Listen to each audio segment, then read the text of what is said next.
Welcome to Wednesday. It's another midweek, and we're grateful to have you join us this morning on the AM show. From Berners and yours truly, we say good morning to you, top of the hour, and we're getting into the showdown on the AM show.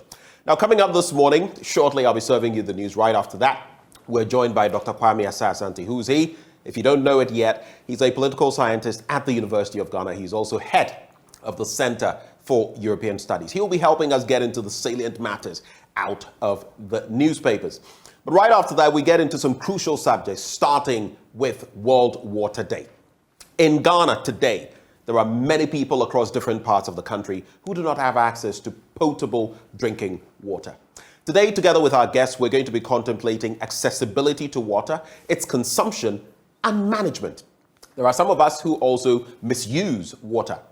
How crucial is water to our lives? This morning, we're going to be contemplating that with our guests. But you do know that the Kejetia Market has reopened. Vice President Dr. Mahamudu Bawumia made an utterance, and the place, after being gutted with fire, is going to be reopened in that Kejetia enclave. That is where we take our citizens' microphone to this morning as we gauge the mood there and determine what the way forward would be for that multi-million-dollar facility. Also coming up today, we go to faraway Hungary. And what's the reason? I'll tell you. Students on scholarships from Ghana are, well, stranded, so to speak. They're in that country, and for 8 months, back to back, they have not received their stipends. I always say that as someone who has been in a different country on a Ghana scholarship, it is one of the most frustrating circumstances. Now, they say this is impeding their academic work, and it is opening them to all kinds of trouble. We'll be interacting with some of those students on the show this morning as we contemplate what their lives have become and why it is crucial that government ensures that they get their stipends. Today being a Wednesday as well, you can expect us to bring you AM Business courtesy of EcoBank, the Pan-African Bank. All of that lined up for you this morning on the AM show. So all you have to do is stick and stay with us. But up next, we serve you the news.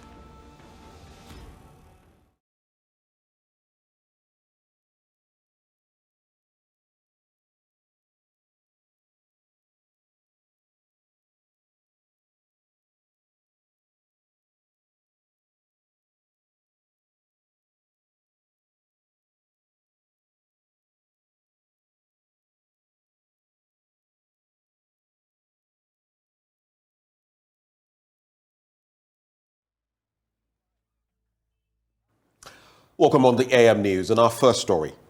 A chartered economist and counsel of the member of the Institute of Chartered Economists, Ghana, Fatal Bawa, says he will rake in 90,000 votes for the National Democratic Congress if given the nod as parliamentary candidate for Tamale South. Mr. Bawa is seeking to unseat former minority leader and current member of parliament for the area, Haruna Idrisu. He also says it is worrying that the party's fortunes continue to dwindle in the constituency due to a lack of development. Bawa and his team were at the Tamale South constituency party office to file his nominations.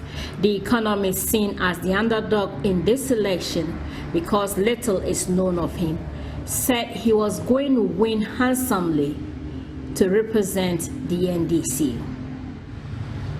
He said the constituency looks like a constituency without representation in parliament. Parliamentary resource of Tamale South is dwindling. Yes. Every year, 2008 it was 78, 2012 it was 74, yes. 2016 it was 72. Yes. We are going down. We went down to 69. Now we don't want to lose the seat. Yes, our projection in 2020 was 70,000. We are 69. Yes. It means that we are increasing at a decreasing rate. Yes. And it means that we need to change the driver. Of course.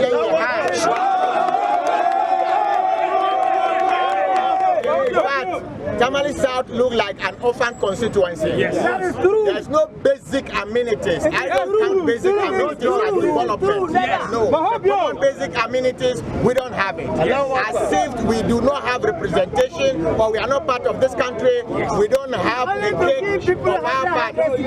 Very soon, we are changing the driver, we'll bring the jobs, the youth will get a job, we'll create the enabling environment. receiving the nomination forms, Director of Elections for Tamale South Constituency, Mutokiru Yaya, called for decorum in the campaign, adding that the aim should be to beat the MPP. In a related development, the Member of Parliament for Tamale Central, Mohamed Mutala, has filed his nomination forms for the second bid at that constituency. At the filing, he outlined some development project he said he has initiated in the area, reasons why his mandate should be renewed. We put ourselves to be elected as MPs for Tamale Central. When we came, we told the people what we did in Nanton province, and I made a pledge that by the will of Allah, in the next 4 years, when I'm putting myself out to be elected, I wouldn't be talking about the works I did in Nanton. I'll be talking about the things I did in Tamale Central. Today, the things we have done in Tamale Central is obvious for everybody to see. We have facilitated the building of clinics in Tamale Central. We have facilitated the building of Asutech through the benevolent support of my senior brother, Honorable We have facilitated the building of schools. We have indeed provided mechanized work for all the 18 wards in Tamale Central. We have currently 20 medical science students whose fees are fully paid, second year and those in first year. By next year, they are going to be 30 medical science students. By the next 2 years, 40. By the next 3 years, we would have 50 medical science students with Tamale Central. Some of them are doing medicine, others are doing pharmacy, and some are doing herbal medicine. With all this, I can't enumerate a lot of the things we are doing. What is significant? Well, from the politics, let's talk health now. And 5 to 7 cases of clubfoot disease, mostly identified in children right at birth, are recorded every week in Ghana. Senior physiotherapy assistant at the Nsawam Orthopedic Training Center, Gloria Jamra, has described this as worrying and is asking for more awareness to prevent stigmatization. Jacqueline Ansumaya-Boa has more in this report. Clubfoot disease is a common condition in pediatric orthopedics with a prevalence of about 1 in 800 children born in Ghana. It is estimated that over 300 children are born with clubfoot every year in Ghana. Senior physiotherapy assistant at Nsawam Orthopedic Training Center, Gloria Jamia, stated that usually it is very difficult for parents to accept the clubfoot situation of their children. Our first challenge with the parents, sometimes accepting it as a condition and then also applying what we do. Okay, in my facility, we see about 5 to 7 in a week, then 15 to 20 in a month. She also revealed that the cases are on the rise in the northern region of Ghana. We have a trek team which travel around the country, and so sometimes when they go to the north, we are getting more cases. That's within the year, and they go twice in a year, January and then in June. And so in a year, we are seeing about 300 babies with clubfoot. Korea Foundation for International Healthcare Global Alumni Ghana chapter, in collaboration with Ministry of Health and the Ghana Health Service, is seeking help to create public awareness about clubfoot in Ghana.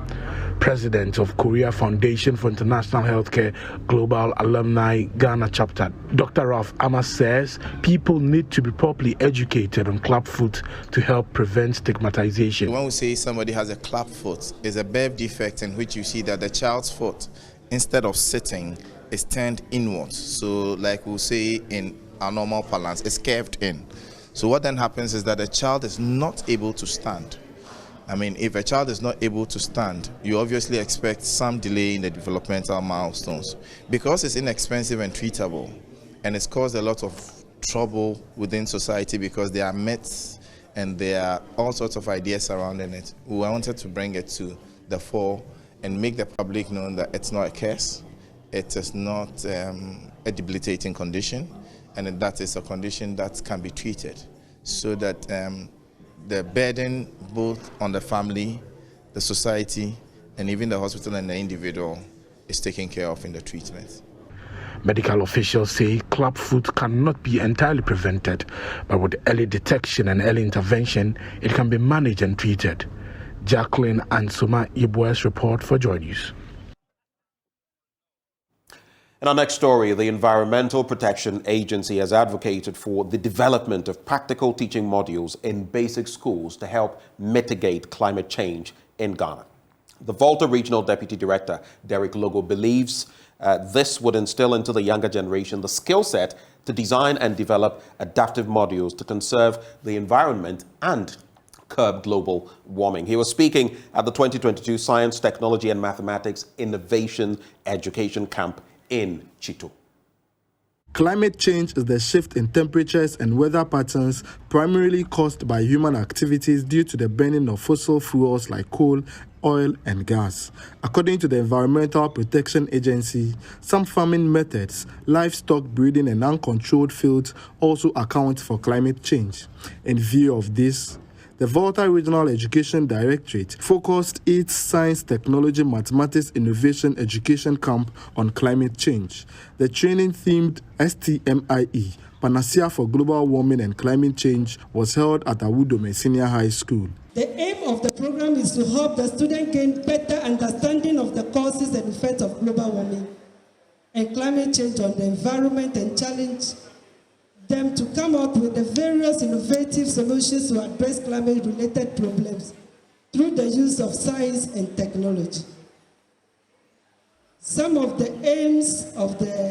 objectives of the programs are to demystify the assumption that science is difficult and girls cannot study science, to take participants through practical lessons in physics, chemistry, biology, mathematics, agriculture studies and ICT. The Volta Regional Education Director, Francis Yao Agbemadi, believes the camp would impact the training and mindset of the participants. We have gained new and useful knowledge from this workshop.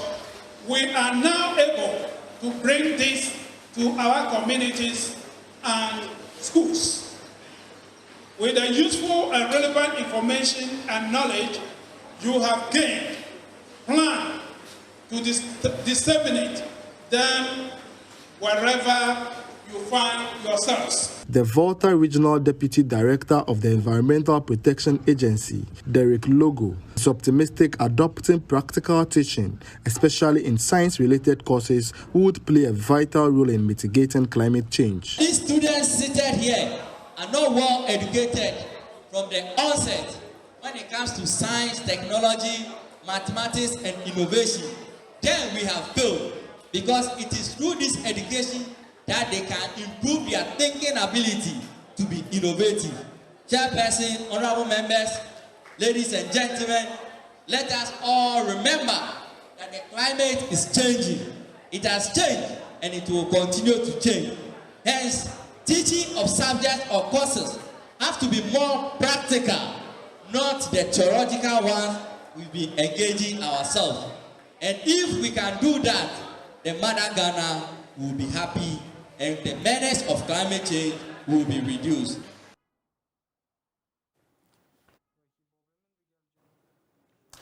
Now, the Ghana Water Company Limited is partnering students as part of this year's World Water Day celebration to be advocates of water preservation. The GWCL wants students to protect, preserve, and safeguard water bodies from pollution.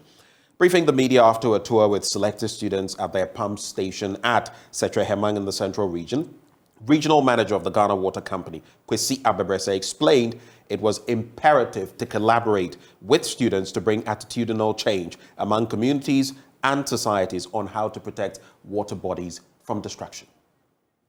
You see these days, you watch videos from the West, China, Korea, and others. Children. The regional manager of the Ghana Water Company encouraged Ghanaians to be the change they want.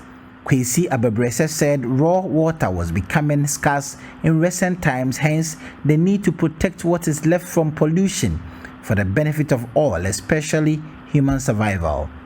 The regional manager also called on all stakeholders to join hands in the fight against galamsey. We are happy that we have included pupils and students into this year's celebration of the World Water Day. The target is to inculcate in them at this early age, create awareness and conscientize them of the need to protect our water bodies and also to conserve treated water. We believe that even as they appreciate the difficulty in the processing of water, they can now be ambassadors for us everywhere. He maintained that halting galamsey activities would help reduce the cost of production to enable them serve customers and create friendly environment for all. Currently, we are struggling with turbidity levels. The plant is having difficulties to treat. The plant is designed to treat raw water. I think the turbidity levels do not be more than 2,000, and currently we are having 6,000 NTU and above. I think now the normal coagulant that will be used for any treatment process is aluminum sulfate, but aluminum sulfate is not able to handle the level of turbidities we have here. We are using polyelectrolytes.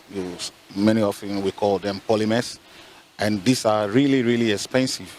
I think about 4 times the cost of what normal aluminum sulfate will do. And of course, this adds up to the cost of operations. You saw also when we were on the plant, the power just went off. So apart from GWCL being water utility, we depend also on the power. And when power goes down or even fluctuates, we have problems sometimes not being able to operate. So all these adds up to the challenges we face. Some beneficiary students expressed gratitude to the company for the insight given them and appealed to the illegal miners to halt their activities to save the country from importing water in the future. They also made a passionate appeal to the government to do its best to halt the illegal activities that are destroying the rivers and water bodies in the country. So coming to the water treatment plant today has taught me a lot. I've learned the various processes water goes through before it gets to our homes, and I must say I'm quite surprised. I didn't know dirty water could be purified to the extent that we could drink it and it could come through our taps at home. We were sent to the river where the water is sourced from, and I had the shock of my life. Now, the 1998 year group of the St. Augustine's College, that is APSU 98, has handed over a 4-unit, 2-bedroom staff apartment complex to the school to mitigate teachers' accommodation challenges. The fully furnished apartments will improve the quality of life for teachers, maintain discipline, and enhance education delivery. Most Reverend Charles Gabriel Palmer-Bako, Metropolitan Archbishop of the Cape Coast Archdiocese of the Catholic Church, cut the tape to commission the project. There's more in this report. The project is said to be the single biggest legacy project undertaken by any year group of the college and was constructed as part of the school's 93rd anniversary celebration sponsored by APSU 98. President of APSU 98, Samuel Ni Ajayanan, indicated the choice of the project was informed by the need to motivate the teachers and support the foundation that shaped future generations. The needs that came up, I mean, we could have taken the easy way out, but we decided that no, this was the most difficult one, but we said yes, we'll do it. We put perseverance to test, and we conquered. Basically, if any teacher anywhere in Ghana, you're asked to come live here and teach at St. Augustine's College, I'm sure you pack your bags and run, and probably we don't have flights coming to Cape Coast, but you take a flight. So yes, this is for the teachers. We want them to motivate the boys, and this time we decided that through the teachers, when we motivate the teachers, we'll get excellent students. So basically, that's the plan. Basically, most of the teachers live off campus. We have teachers living at Elmina. Can you imagine? And nightlife is important here. The kids need to go to prep. If the teachers are not here too. So basically, when we have families and the teachers on campus, it helps a lot for discipline.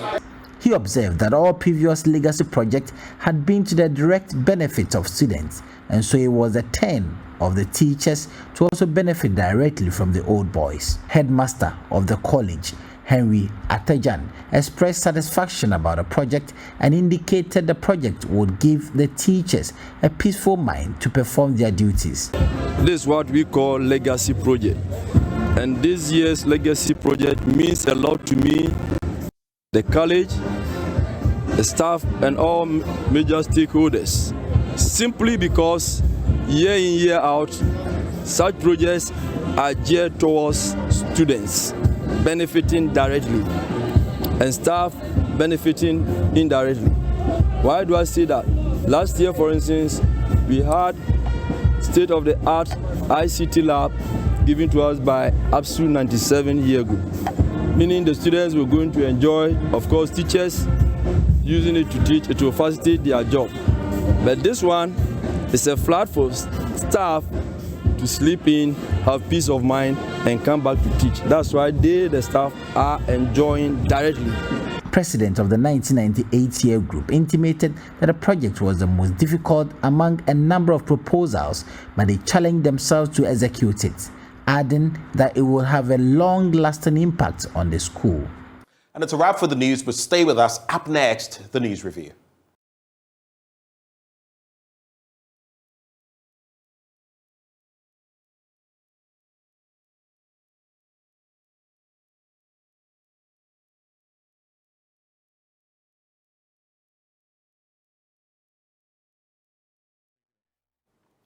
Thank you for staying with us. Shortly, presently, we'll be joined by Dr. Kwame Asasanti. He is a political scientist and director of the Center for European Studies at the University of Ghana. But we'll make tracks even as we await his company. Let me just also let you know that this segment, the news review, is brought to you kind courtesy of Endpoint Homeopathic Clinic. What are they offering you? Free prostate screening if you're a man, and free female fertility screening if you're a woman. It's absolutely gratis. And where can you locate them?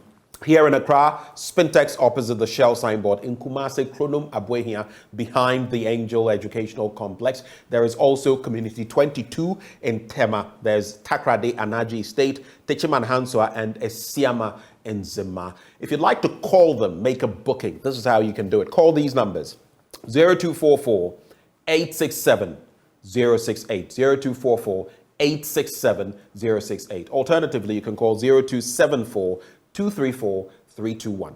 0274 234 321.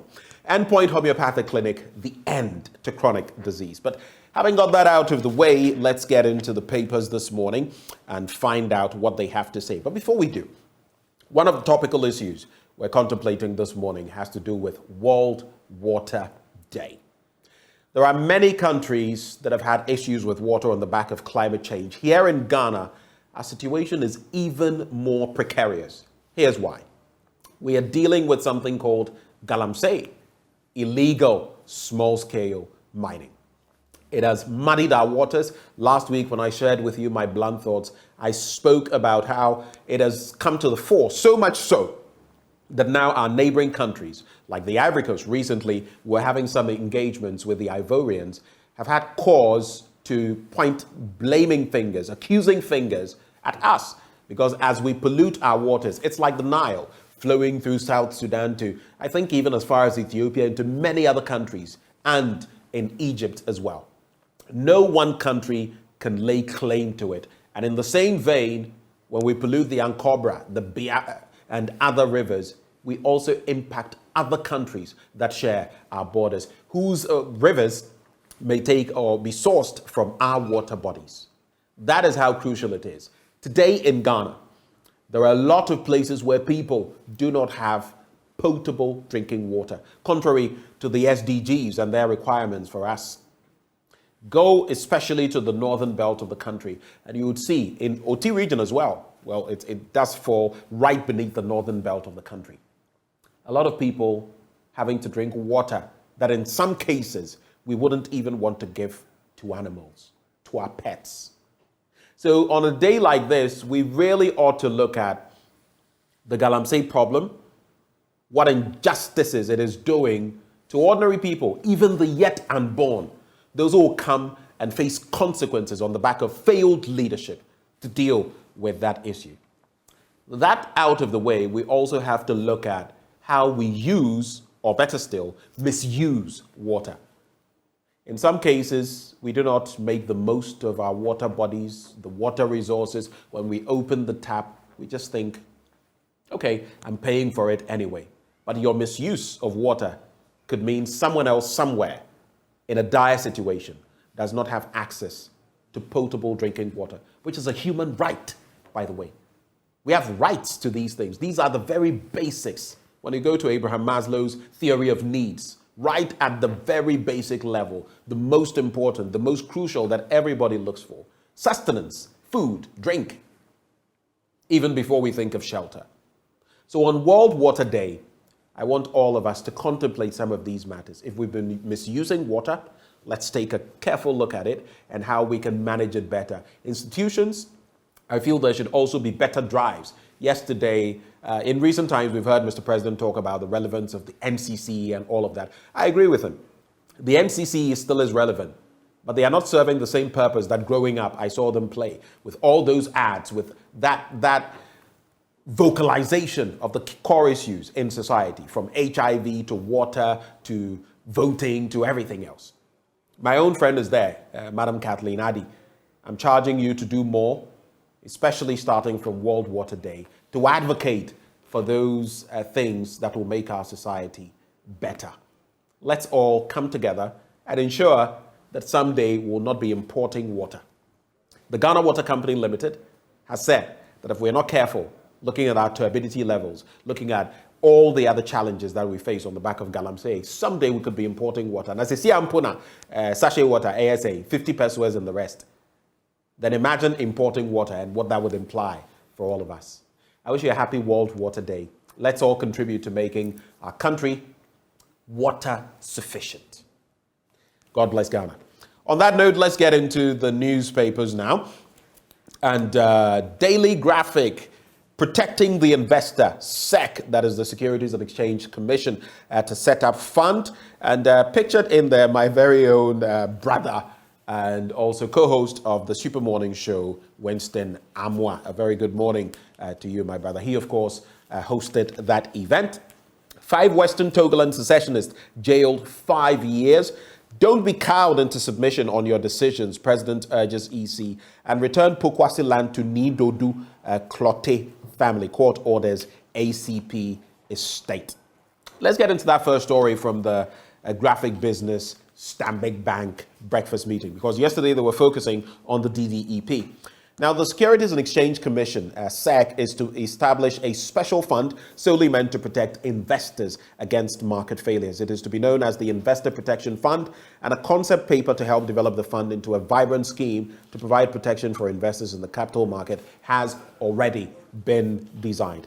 The Director General of the SEC, Reverend Daniel Ogbamitete, who dropped the hint at the graphic business Stanbic Bank breakfast meeting in Accra yesterday, said the fund, when established, would also provide minimum protection for investors in the event of a default by a company.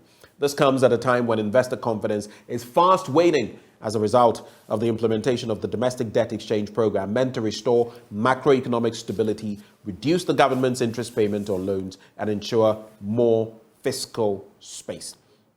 Reverend Ogbamitete said one of the key lessons learned from the DDEP was the fact that the macroeconomic environment could have an impact on investment. On the role of investments in the national developmental agenda and their benefit to investors, he said investors needed to take financial literacy lessons seriously to be able to make informed decisions on how to invest in low and high risk instruments. Now, I listened to a lot of the speakers yesterday, including Dr. Anane Entry, I believe that's his name, the one who's been representing the individual bondholders, and the many claims that were made and the many thoughts that, were brought to bear, the many suggestions that were proffered, and why we seem to be coming full circle, always back to this point of people running into losses. You'll recall that up to the 80s, thereabouts, there was a lot of financial illiteracy, so to speak, and a lot of doubt from many people who would rather hide their money under their beds rather than take them to banks. It's taken us about 3 to 4 decades to disabuse the minds of people, to get people investing. And now this bubble hits us. What it means is people are much more skeptical. Interest rates are high. The monetary policy rate has shot up. People, those who were already on facilities, loans, are paying through their noses. I know this for a fact. Now, there's also the issue of the currency fluctuation then we can talk about all the surrounding circumstances, the DDEP and everything that it has meant, haircut or no haircut, Sakura or punk.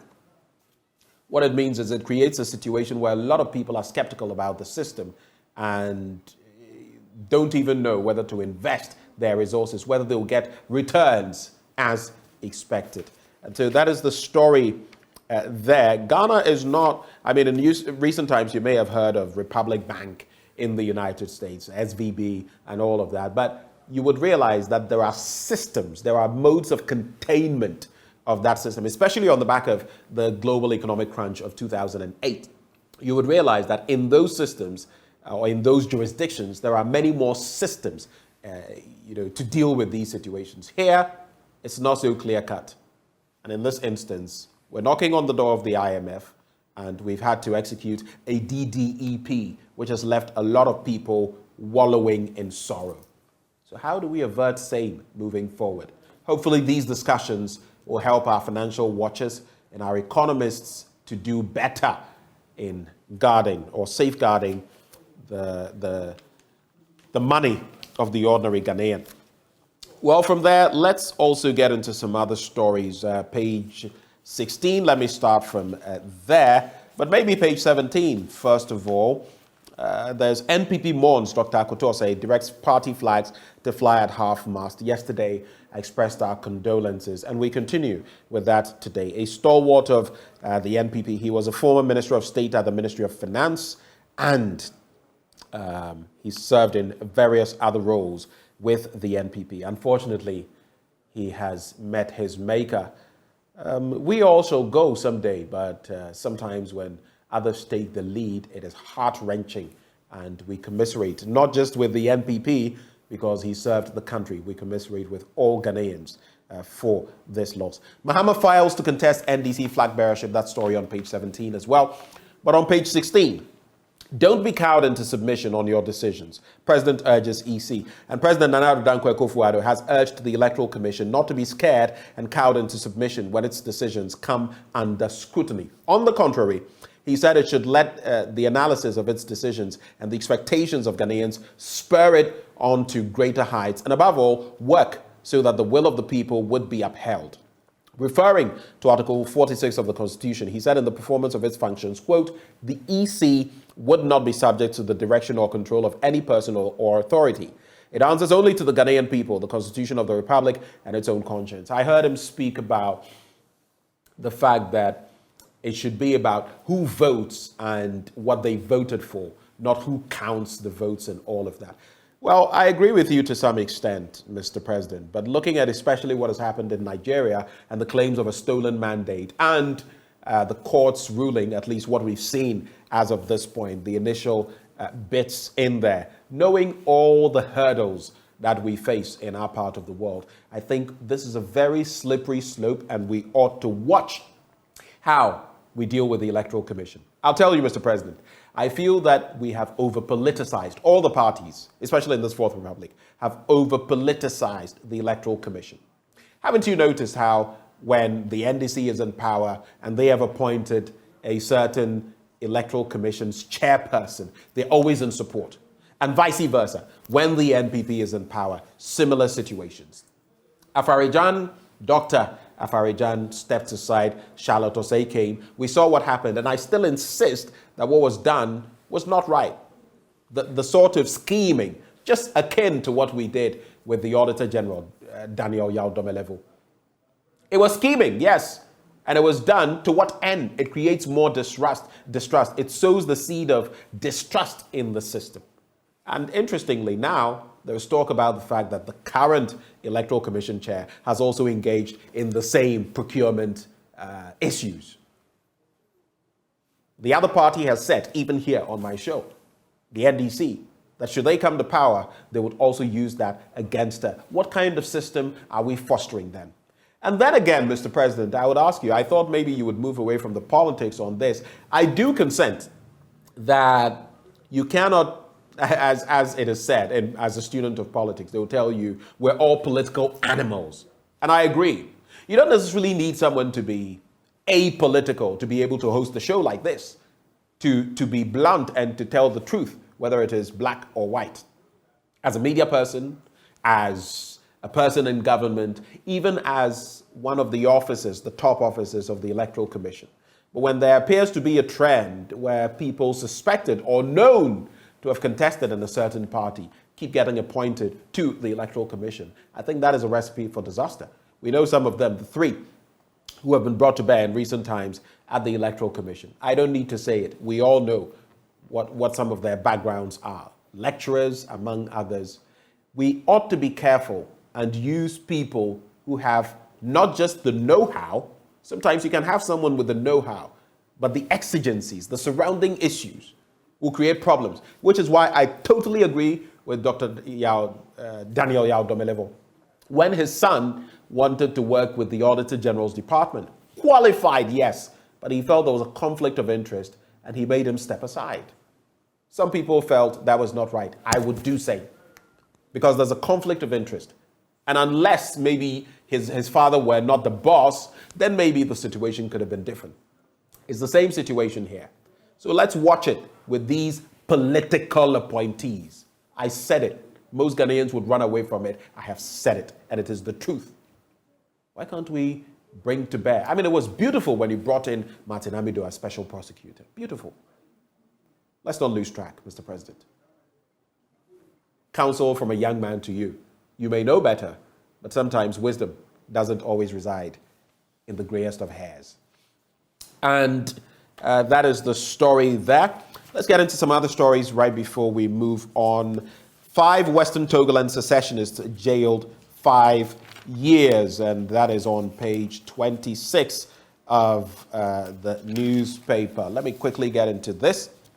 So 5 members of the Western Togoland Restoration Front, a group seeking to use force to secede from the Volta and the Oti regions from Ghana, have been jailed 5 years each by the Accra High Court. Ebenezer Blokbo, Afetogbo Kpogo, Joseph Nyamewu, Wisdom Kuvo, and Israel Besak Beho will serve their sentences in hard labor. The court, presided over by Justice Mary Mami Ekwe Yanzu, found the 5 guilty of being members of, participating in the campaign of, attending meetings of, and contributing to the funds of a prohibited organization. The court established that on September 25, 2020, the 5 were part of the WTRF group whose members blocked the road from Aveime in the Volta region to Accra, attacked the Aveime and the Mepe police stations, which they used to overpower the policemen, freed the inmates of police cells, and stole arms and ammunition from the armory of the police stations. And for that, they get 5 years each with hard labor. And that is the situation as far as they are concerned. I've always said that we can push for better, but we must use legitimate legal means of doing so within the confines of the law. CSSPS to monitor progress of student placement. So yesterday I got a bit excited when I heard of that incident, but when I saw the minister on the floor there, communicating with people, I began to wonder, was it all for show or was it more of a reality? Let's better the systems. Let's avoid some of the problems with the systems. It doesn't take, it's not a bad thing for the minister, Dr. Yawase Educhum, to go and sit there and do that. But on a regular basis, he's not the one who is going to be opposed doing those things. The way he was sounding all fine and, oh, please, and that's not that. When you're dealing with tens of thousands of people hitting you at the call center, you don't have the luxury of being so fine. You have to be nice to people, but there's a lot of pressure on them. There's a lot of work at stake. That said, it was a good exercise, but let's not make it just cosmetic. Let it not just be for show. Let us ensure that the CSSPS system is tweaked properly to serve the ordinary Ghanaian, to put students out of their misery. Recently, we saw about 200,000 of them going through the placement system, not getting placed and having to throng different district educational centers, including the Nat Hall here in the Greater Accra region. How do we forestall that? That should be our focus. That should be number one, rather than maybe trying to show that we're doing this or that. But I salute the education minister all the same on that development. APSU 98 hands over $250,000 teacher's flat to Alma matter. And we brought you the story in the news this morning. APSU 98 handing over that $250,000 teacher's flat to their alma mater. And maybe it's high time other schools, took off from such examples. I think the MOBA did it at a point. Presec has been doing it for a while. My own alma mater, Bishop Herman, there are some structures that are in dire need, yes, dire need of revamping, rehabilitation. And sometimes I am on the pages as an old student myself. Not much gets to be done. So let's all put our shoulders to the wheel in our different schools, because this is how, I'm not just speaking about my alma mater, Bishop Herman, but I'm also speaking to other institutions. That is how some of these schools will not just survive, but thrive moving into the future and continue to provide education, quality education for those yet to come, maybe even those yet unborn. The Daily Guide newspaper this morning, 5 Papavi fighters jailed 25 years. That's how it is couched. Papavi, of course, we know Papavi passed, and he is not in the fray. Nana swears in 3 EC members. Ayo. NPP mourns Akoto says Speaker pays tribute, and I heard the Speaker of Parliament, Alban Sumana Kingsford Bagman, yesterday paying glowing tribute to a fine gentleman. Dr. Akoto says passing also reminds me of another stalwart, someone I deeply respected and loved, and whose loss I felt was terrible for us. His name, he's a former Minister of Finance and I think Defense as well. How come just when I thought of him, his name escaped me? I'll try and get the name. It's a B name. There's a B name in there. I'll try and recall, but I'm sure some of you already know the person of whom I speak. Fine gentleman. And we lost him as well many years ago. Well, Victor Brobe is new NCCE deputy chair, post that appointment. And NDC agents to drink attire for 2024 alert. That is according to Mahama. And they have said that they are going to be very alert and not allow anything to be swept under the carpet or to pass under their eyes, so to speak, in the 2024 election. So let me just get to that story. Former President John Dramani Mahama has filed his nomination to contest in the flag bearership race of the National Democratic Congress, slated for May 13, 2023. The campaign team, led by Professor Joshua Alabi, submitted the nomination forms, other required documents, and fees at the party's headquarters in Accra yesterday on behalf of the two-time defeated presidential candidate of the NDC. It's interesting how the Daily Guide couches it. Speaking after the filing of the nomination, Professor Alabi assured supporters and members of the NDC that they were working on ensuring a smooth collation of electoral results. The former Vice-Chancellor of the University of Professional Studies, Accra, expressed optimism the NDC will experience a one-touch electoral victory in 2024. And I think the name comes to mind. I think it is Kejetia Market. Yes, I believe that is the person of whom I speak. I'll just have to check on Google to confirm that is in fact the name, Kejetia Market. And sometimes we lose the very best, the finest that we have. A lot of these ones tend to be arrogant, tend to self-aggrandize, tend to be square pegs and round holes. So when you get those types that actually fit the bill and are very humble and do the right things, we ought to celebrate them. May his soul as well rest in peace. The composers to perform in Ghana, and then there is Funke Akindele deletes politics-related posts on Instagram. She's been trending for that. Sarkodie on Ludacris' new project, and latest videos show rapper Sarkodie in the studio working with American rapper and actor Ludacris. Early Tuesday reports indicated Ludacris was currently in Ghana to work with several African artists on his new Afrobeats projects. Whatever our Ghanaian artists saw, we're happy for them. But I do agree with Akon, the Senegalese superstar, Senegalese American, if you like. I feel Sarkodie could have done better moving out of his comfort zone and rapping better or more. Let me just put it that way. I know the SAC Nation people always get offended when I compare Manifest to Sarkodie or say that he should have done more in the English language. His flow is apt. It is rapid. He naturally speaks quickly, but I just wish he could have done that. I feel it could have parachuted him or propelled him even beyond what he's done now. But, well, I guess we're all comfortable in our own zones, and you cannot blame anybody, especially as he is one of the most decorated African rap artists. The Finder newspaper will be wrapping in a bit. The Finder newspaper now.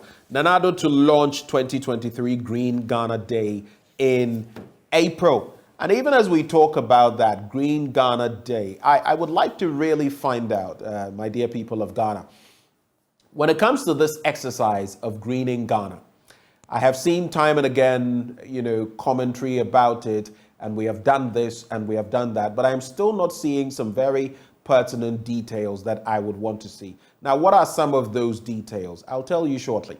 The first has to do with costs, a breakdown. How many millions have been pumped into these Green Ghana Day enterprises? How much exactly? We need to know as the good people of Ghana. It is our taxpayers' money going into this. How much? I know if we went into who is providing what seedlings and at what cost and where is this person from, we may get into the politics. I don't want us to get there. But how much? What is the full breakdown? How much have we expended over time? How many of these trees with a head count or a tree count have survived? I'm posing this question because one of the groups, Awula Sewa, who is a friend of mine, an older friend of mine, who is with one of these environmental groups, has spoken about how, for example, we left some of those trees for goats, mponche, to go and nibble on them, destroy them. So we expend taxpayers' money to plant these trees, and we expose them. We leave them exposed. Animals will take advantage, right? That is why farmers have, scarecrows, caricatures there to scare animals away. The animals are not scared because they are high-tech animals now. But we need a breakdown. The last time I think I heard Mr. President say something about 80% plus of these had survived. Based on what statistic? Which agency did the counting? How much have we spent? We need to recognize that accountability in all of these angles is paramount so that people would be willing to do more. It's like saying you're bringing road tolls back and people keep telling you, what have we achieved through the road tolls in the first place? What were we doing with those sums of money? So if you want to increase them on my stretch, what is that going to do for me? And it's justified. Because in politics, they will tell you that people vote for certain political parties. They give you their thumb so that you can deliver the bacon, so to speak, to them. And if you fail to deliver the bacon, you have no business asking for more. You have no business acting like Oliver Twist. So that is just my concern there. John Mahama, Ernest Kobia file nominations. NIA to complete printing of 541,529 backlog of Ghana cards on March 29. I'll get into that story. There's also the bit about 50 dying from 6,796 fires. Property worth 64.91 million destroyed in 2022, and that's according to the fire service. That's the Finder newspaper. So I'll get into those two stories on pages 2 and 5. So starting with page 2, 50 die from 6,796 fires. Data compiled by the Statistical Department of the Ghana National Fire Service reveals that a total of 50 people died from 6,796 fire outbreaks recorded in the year 2022. The fires also injured 241 people. Similarly, the total cost of damage caused by these fires amounted to 64.91 million Ghana cedis. Domestic fires were 2,602, bushfires 1,050, and sometimes even when you use the Tema motorway stretch, you would see at dawn and at other instances fires that are not attended to. I shudder. Sometimes, just as we're marking World Water Day, and how all of us, not just those in administration, not just Cecilia Abnadapa, who is Minister for Sanitation and Water Resources, not just the President and all of that, all of us ought to be involved. Sometimes where we set fires and just leave them. scare you, because anything could happen, the wind could blow, and sometimes they are very close to electric pylons and all of that. And we just leave them. We ought to be more aware. The country belongs to all of us, and we have to protect it.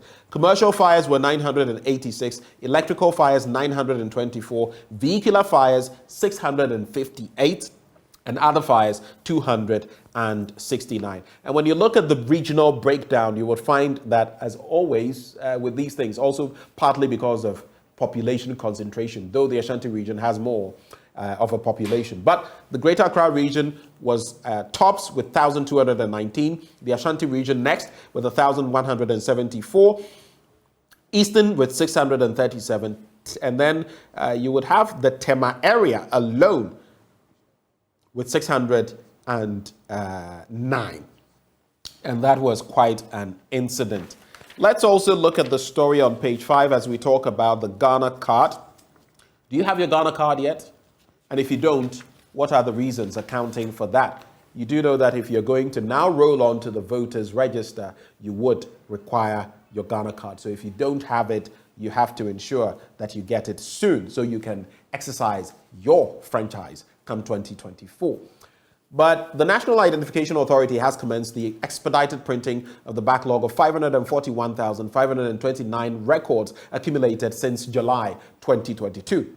The printing of the blank cards is expected to last 11 days, ending on March the 29th, 2023. The printing of the backlog started from Saturday, March 18, 2023, and arose from the shortage of blank cards due to financial challenges. We know of those financial challenges, don't we? A statement issued by the authority said preparatory works for the expedited printing started on Wednesday, March 15, 2023, and included the configuration of printers, print servers, and laminators, as well as the deployment of additional staff from the NIA's regional and district offices to augment the staff capacity at the head office. And so that is that. Also on that page, Fair Wages and Salaries Commission starts audit from April 1 to sanitize public sector payroll. One of the only countries I know which always has ghosts on lists every single time, But why should we be surprised? Even the finance ministry, where you would expect there to be the most stringent of measures, had ghosts. Do you remember those three from sometime last year, having accrued many tens and tens of thousands, if not quite a tidy sum of money? 3 people who didn't even work with the Ministry of Finance. And later, from that Auditor General's report, the situation had to be dealt with. We're a hilarious country. We are. Sometimes when I have to bite my tongue, sometimes, especially with what I know and places I've been. Sometimes you look at what we do here and how we tout the least things we do, the most common things, the most basic things, we tout them. And we've also become a very tolerant group of people. I'm not fostering intolerance, but you know, sometimes they say it's like that analogy of that former Soviet ruler.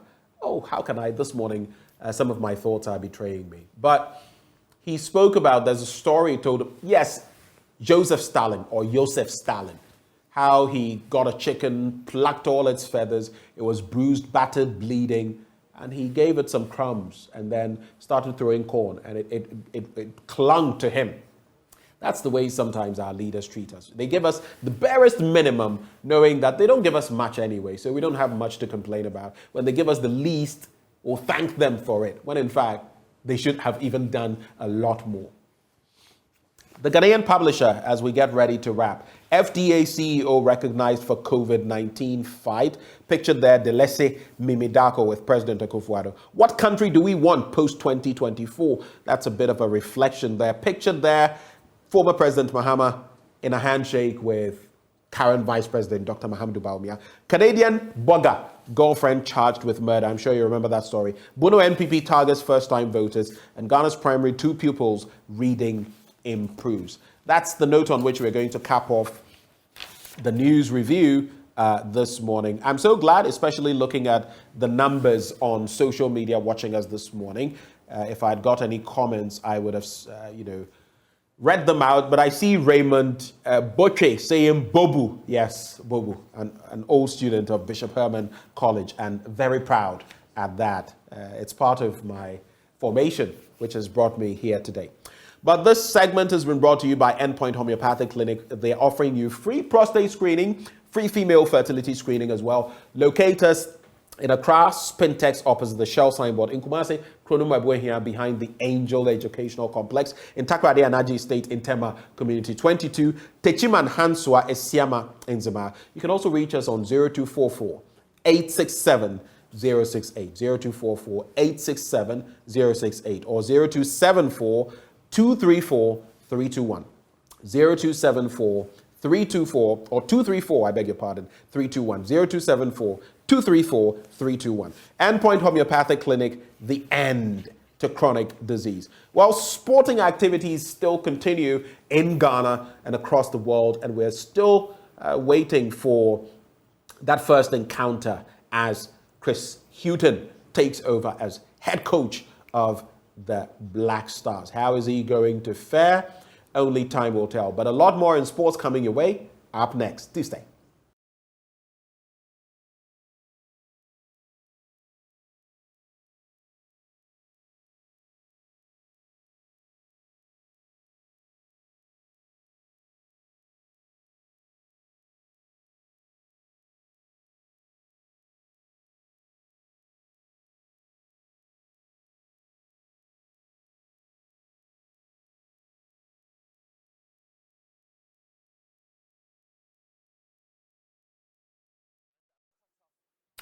It is the eve of Chris Hughton's debut as head coach of the Black Stars. The senior national team will be coming up against Angola at the Royal Sports Stadium. Later today, he will be meeting the media to answer questions on preparations so far. So what sort of team should we expect, and what sort of output should we expect from the Black Stars player? We hear from assistant coach Didi Dramane, who spoke to us earlier this month. And also, we'll go to the camp of Richard Comey, who will be fighting on Saturday against Roberto Ramirez. He says there's an opportunity for him to become a two-time world champion, as well as in camp where my colleague Nathaniel Atto has been engaging the technical team of Isaac Dogbe. These and many more here on the AM show with me, Muftar Nabila Abdullah. Let's start with Black Star Stories. Assistant coach Didi Dramane says the players will be motivated for the contest against Angola on a Thursday in the 2023 African Cup of Nations qualifiers. The Black Stars currently have got 4 points and sit atop of their group after defeating Madagascar and drawing 1-1 against Central African Republic in the second game. Didi Dramane, who was assistant coach of the team prior to the team's qualification to the FIFA World Cup and the start of the qualification process for the 2023 African Cup of Nations, says that the boys will be motivated to ensure that they pick a point or maximum points against Angola on Thursday. I think hope is something that keeps us working. Hope is always something that keeps us working. But I think that the most important aspect is that now our focus is more on the team building. On the team building. We could do it so well quickly and then it just rolls out. But I think that our emphasis should be more on the team building. And I believe that we need your support. We need, even though we are going to do everything that is humanly possible, but we need a clear alignment of thoughts in these dimensions. You just don't put the blocks together quickly and then you say the house is full. When you do that, it's like you are just pinching yourself and laughing. First game against Angola. I think that the players will be very motivated. They will be motivated, and everybody will want to catch their eyes and then to be able to come and give something. And all the players are gearing up for that contest on Thursday. 24 players trained yesterday. We understand that Salis Abdul Samed, he's yet to report to come because he had flight April 1 for Isaac Dogbe. Isaac Dogbe, he will be fighting Roberto Ramirez. And one of his assistant trainers, Patrice Harris, says that the Ghanaian should be fully focused on his fight during the entire duration of that contest. According to him, Isaac Dogbe has already the potential to become a two-time weight division champion if he's fully focused for that contest. And that's when he came down, he fell in love with the gym, and he just said, look, man, I think I want to stay here and train. So I think I spoke with his father a few times and about him, about what he doing, and his father was just like, I guess he was on board with us working with him or whatever. So we was cool, like I said, Isaac was, at that point he had got, everybody had got, familiar with him, and he was like family, you know what I'm saying? I mean, one of the best little cats I know, man. He's a good dude. Like, energy is, beautiful energy. Work hard, and he give, and like Coach Barry said, you have to stop him sometimes, because sometimes he can overdo it. He'll keep pushing, but I mean, all in all, he's a good dude. It's like, he's a beautiful soul. Good, just like one of my kids, that's how we all look at him. Like, my kid, my sons, they train together. So, I look at all of them like my sons. They, that's how me and Barry, we both look at them like that. And the rest of the coaches, Coach Jamie and Juice, we all look at them like they our kids. We get on them when they doing, when they not doing what they're supposed to do. We on them. But Isaac, man, just a hard worker. And like I said, you just got to stay on him. You know what I'm saying? Because I mean, he'll lose focus at times, but I mean, one of the hardest workers though. He's one of the hardest working fighters in. Wow. And that's why you see why he was a world champion, because he got that in him. But Isaac Dogbe, Roberti Ramirez, April 1, Richard Colme versus another Ramirez, March 25. So 2 Ghanaian boxers, former world champions, fighting back-to-back, seeking to reclaim lost glory. Richard Comey lost his world title to Teofimo Lopez, whilst Isaac Dogbe lost his to Emmanuel Navarrete. They're in a position to become world champions again, and hoping that by the time we enter the second day of April, they'll be walking away with belts. Muftau Nabila Abdullah here with the AM Sports. We appreciate your company.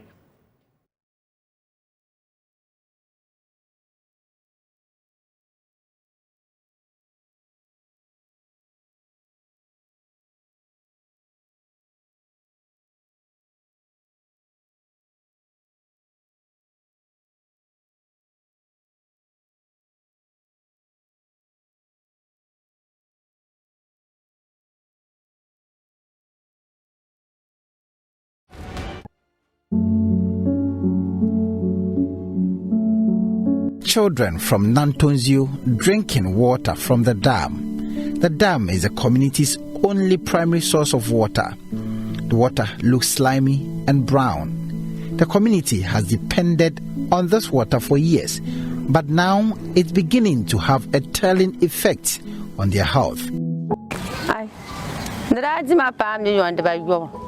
Yakubu Habiba and her family, for instance, have been using the water from the dam for years.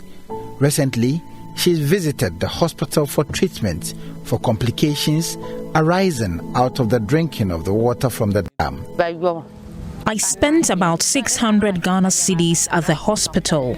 They gave me infusions and medications. The doctor asked me what I eat, and I told him, truly, it is this water I use. Then he said it was the cause of my sickness. Women and children here spend hours fetching this basic necessity of life. But this same necessity of life is what's hurting them now.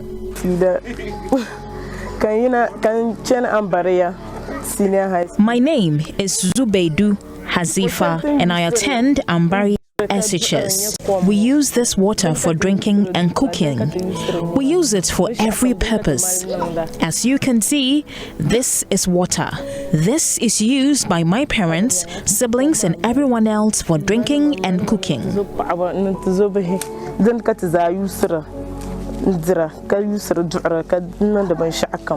Some of the residents have drunk this water for more than 3 decades, and they still depend on it because they do not have the wherewithal to buy sachet and bottled water.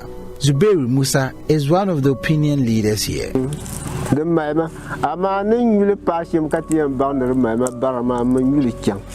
I've been consuming this dam water for over 40 years, hence I'm afflicted. So you will keep drinking the water until you see a doctor who will then determine that you are sick. You will then require significant medical attention. So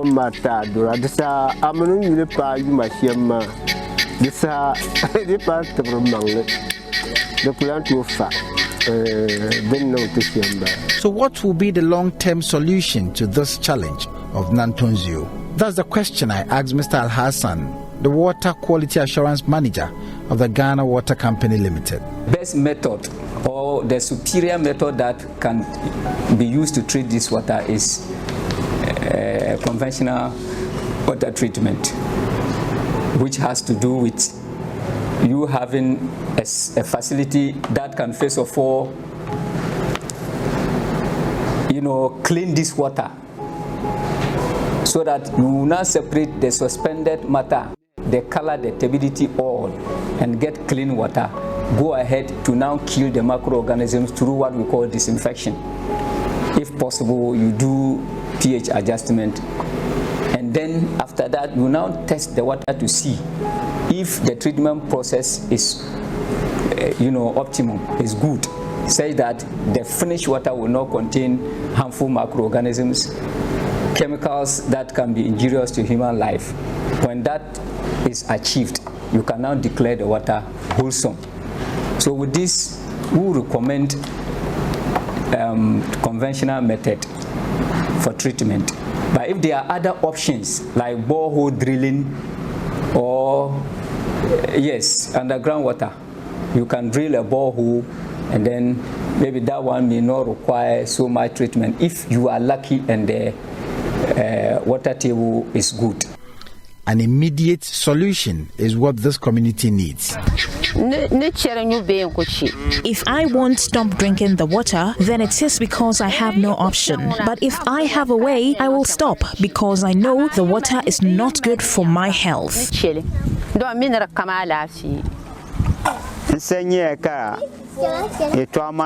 I saw that given the current course of events explained by the doctor, the zoo community is in danger. But how do we get out of this danger? We as a community have nothing if the wealthy people who can assist us do not do anything.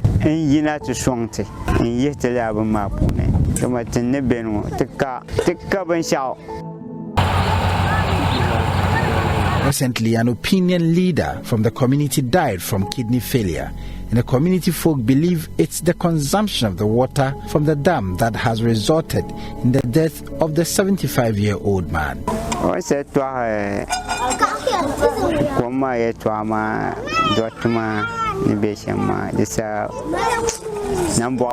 I was saddened by what the doctor said about contaminated water and diseases it can spread.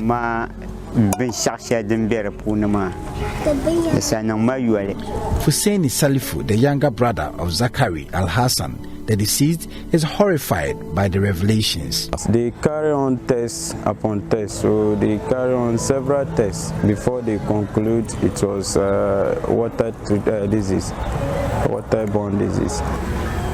That leads to the kidney failure. That was through their tests and the examination or the experience they already have. So that's how come they told us it was an unsafe water he is using. They didn't actually tell her before the thing got worse. It was just the beginning that they told her not to give him damp water again. All of us were using it. So what we've seen or what we saw make us so scared. So we don't like to use the damp water for drinking again unless using it to wash and then bath, because we've seen what it has caused to us. Yes. At the Tamale Teaching Hospital, the 75-year-old was diagnosed with kidney failure.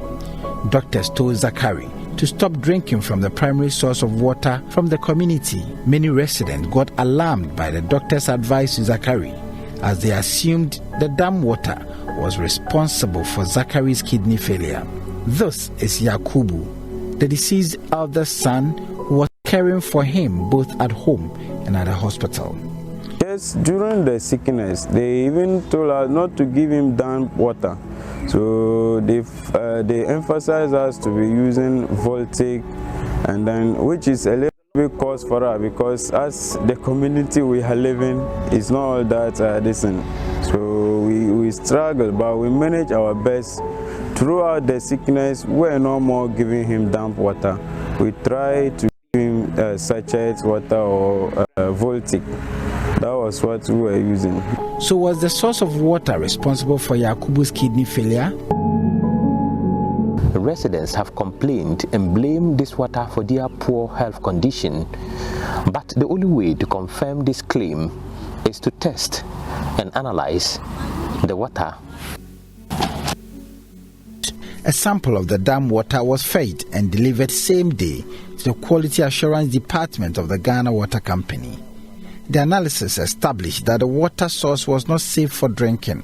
However, Mr. Al-Hassan was unable to connect Yakubu's claims that it was the contaminated water that resulted in the kidney failure of Zachary. With this, instinctively, when you see it, you know that it's not potable.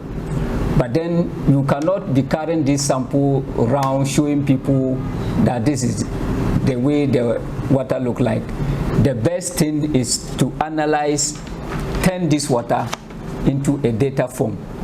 And that is exactly what you have done. So this now represents this. The results now represent the water. And if you look at the results clearly shows that the water is not suitable for human consumption, because the physical and chemical parameters doesn't support or doesn't obey the regulatory requirement. And if you look at it, we have Ghana standards. Whatever sample you analyze, the results must conform to regulatory requirement. That means that the results should show that when human beings use this water for domestic purposes, the water will not be injurious to their health. When we did the analysis, we realized that ideally you count the number of microorganisms in the water to tell you the level of contamination. Even for purposes of human consumption, you don't even bother to count the number of microorganisms, because ideally the water shouldn't contain microorganisms.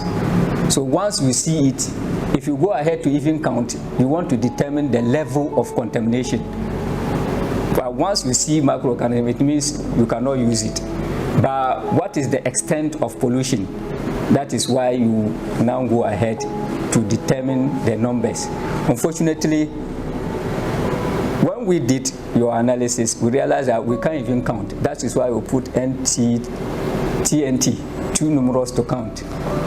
The reason for doing water quality analysis is to be able to tell whether the water can cause injury to human life.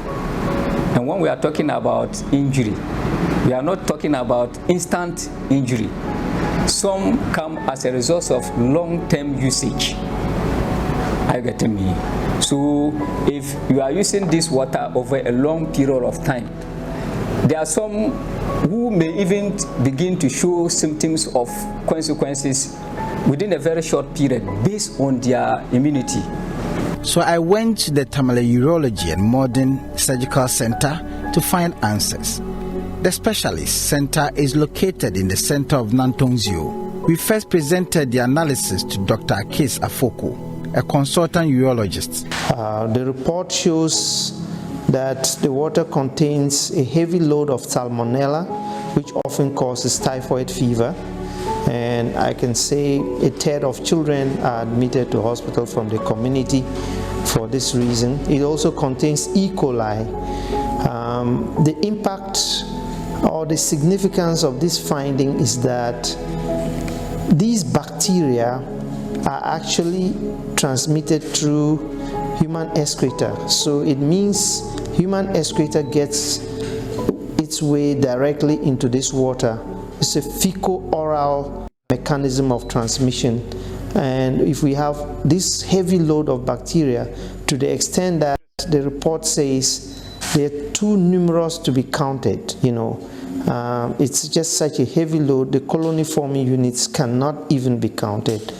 And indeed, such water is very, very unsafe for the whole community. Dr. Akakpo says many community folk report to the facility with cases of diarrhea on a daily basis. So basically, even if you take a school child, for instance, if in a couple of days they have to be off school because they had diarrhea, and many of the community members are coming with, you know, sometimes severe diarrhea, sometimes bloody diarrhea. And indeed, typhoid fever can cause perforation of the bowel that necessitates surgery. It's a very common cause of peritonitis, which is having a high serious morbidity and high mortality rate. You know, and salmonella in the water means that even if you use it to wash vegetables, you're going to have problems, you know. And if you're drinking this water, you're going to have serious problems. Dr. Akakpo wants an urgent support for the community folk. Yeah, so actually, the bladder cancers and kidney cancers are quite common. And as I said, the thing that is ringing an alarm bell is the fact that the age, you know, the age of incidence and the age at which people are having terminal cancer is so strikingly low. You know, in the places where these cancers are common, they see it, you know, when you're about 60 to 70 years.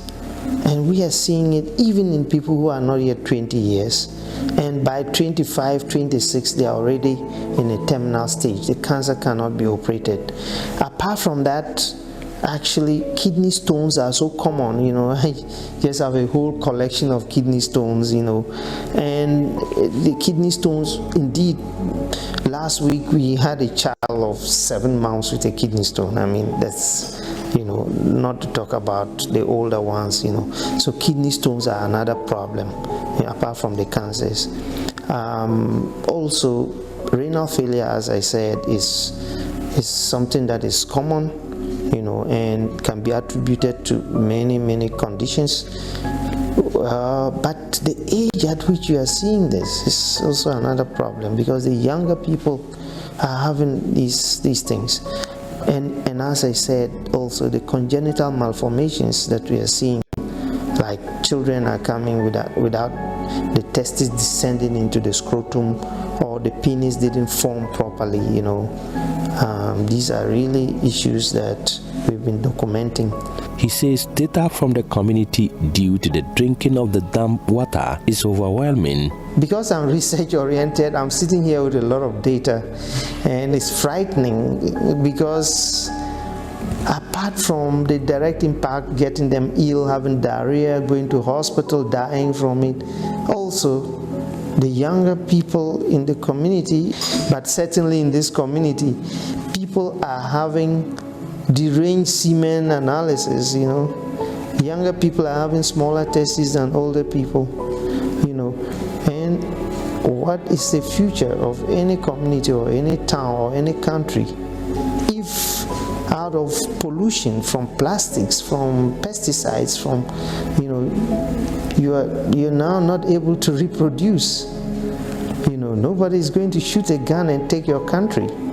They just wait until you can't reproduce. The plastics pollution, which is affecting our water body, and also the pesticides, are all disrupting hormones and the endocrine system. Hundreds of them. This came from a 2-year-old. This stone, the real stone. Until some intervention comes the way of the community folk, they will continue to drink water from the dam. This is a real stone here. Was taken out from a patient, 32-year-old patient, who lost the kidney anyway, because it was a non-functioning kidney, so we didn't need to break it, we just took it out like that. So really problem from contaminated water and all that. Mahmoud Mohammed Nuruddin's report read to you. Because this kidney was lost to severe infection.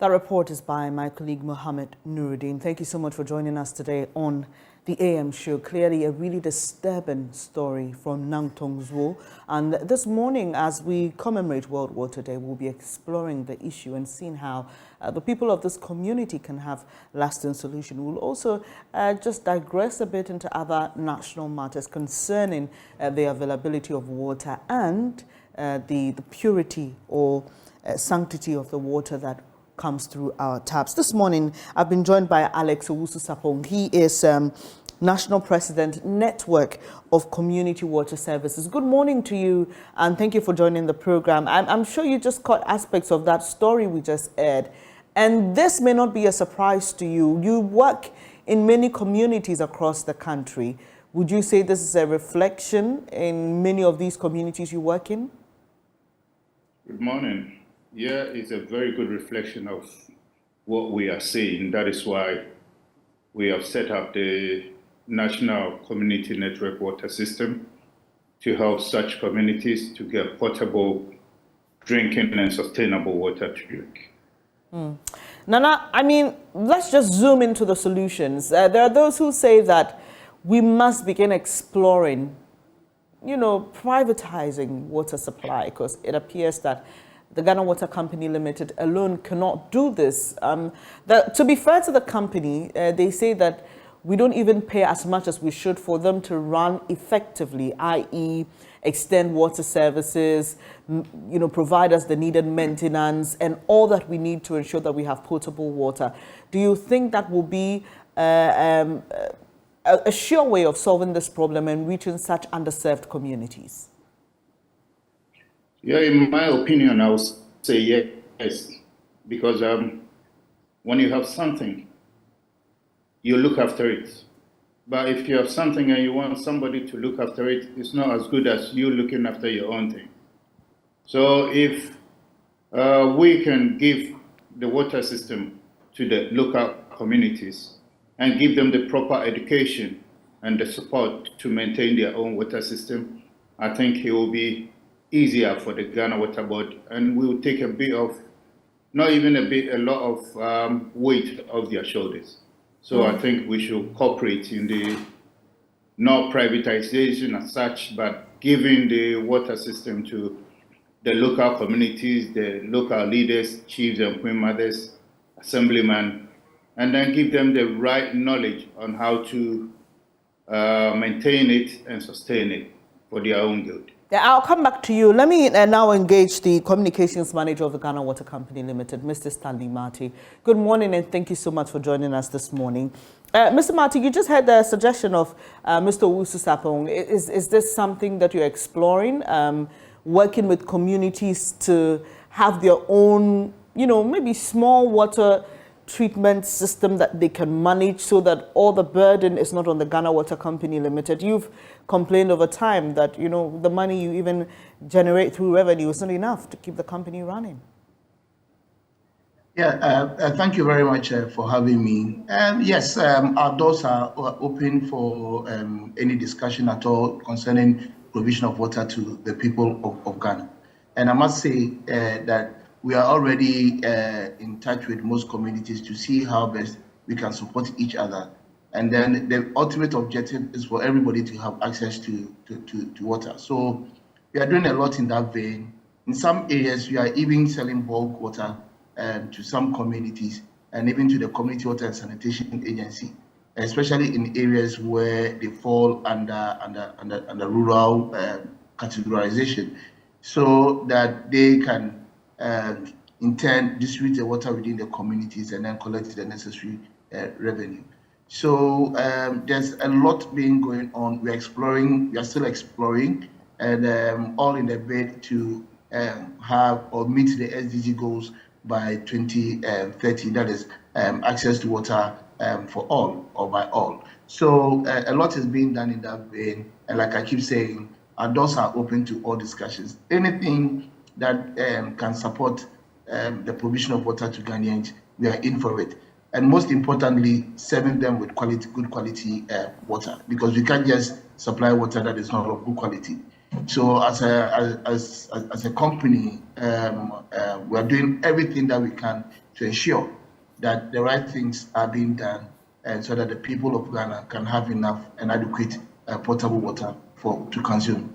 Talking about the quality of water, and this is not the first time you're saying this, the water leaves your treatment sites in the best standard, in the best shape, but does it reach us in that same quality?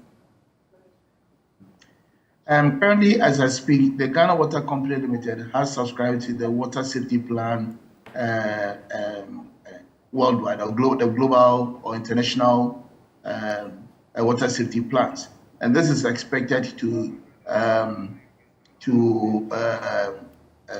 it's a risk assessment, and it's expected of us to manage our water from the abstraction stage to the final consumer. And the PLC has also given us the same standards as a KPI, so we are supposed to work by it. So as it is now, you're not able to tell me, because I'm asking this because I'm building a point. All right. Building a point. Okay. So what I'm saying is that with all these in place, okay, we are expected to ensure that water at any stage before consumption is safe, and that is exactly what the Ghana Water Company is doing. So throughout the processes, we test at every stage. We keep testing at every stage to ensure that there's no contamination, there's no abnormality in terms of the analysis for the water. So we are doing a lot. So even for the raw water, on hourly basis, we test to see whether the parameters in there are okay and wouldn't hamper the treatment process. And at every stage of the treatment process, on hourly basis, we do the test, and we have the recordings. I mean, we've had this data from only God knows when. Okay, so every hour we test, and then within our communities, we also do what we call post-chlorination. So our water quality assurance department drive through our communities on daily basis, sample water, do the analysis, and to ascertain that the water still meets the quality that we expect that it should be. So then we do post-chlorination as well to take care of some contaminants that may have seeped through. Let's get that very well through the line into our homes. And then when the water gets into our homes, the owners now lies on we, the consumers, to manage the water very well in terms of storage and all that, so that at least the water will be safe. Okay, so we do all these things and want to assure the general public, we want to assure the public and the Ghanaian public, and as a whole, the water that flows through our pipelines meets the best standards. Okay, so apart from the water safety plans that takes care of the water from abstraction stage to the consumer, we also use the World Health Organization standards and that of the Ghana Standards Authority standards for drinking water. Now, we as a company also have a target when it comes to quality, and our targets are higher than the standards of Ghana Standards Authority and that of WHO. So you must be you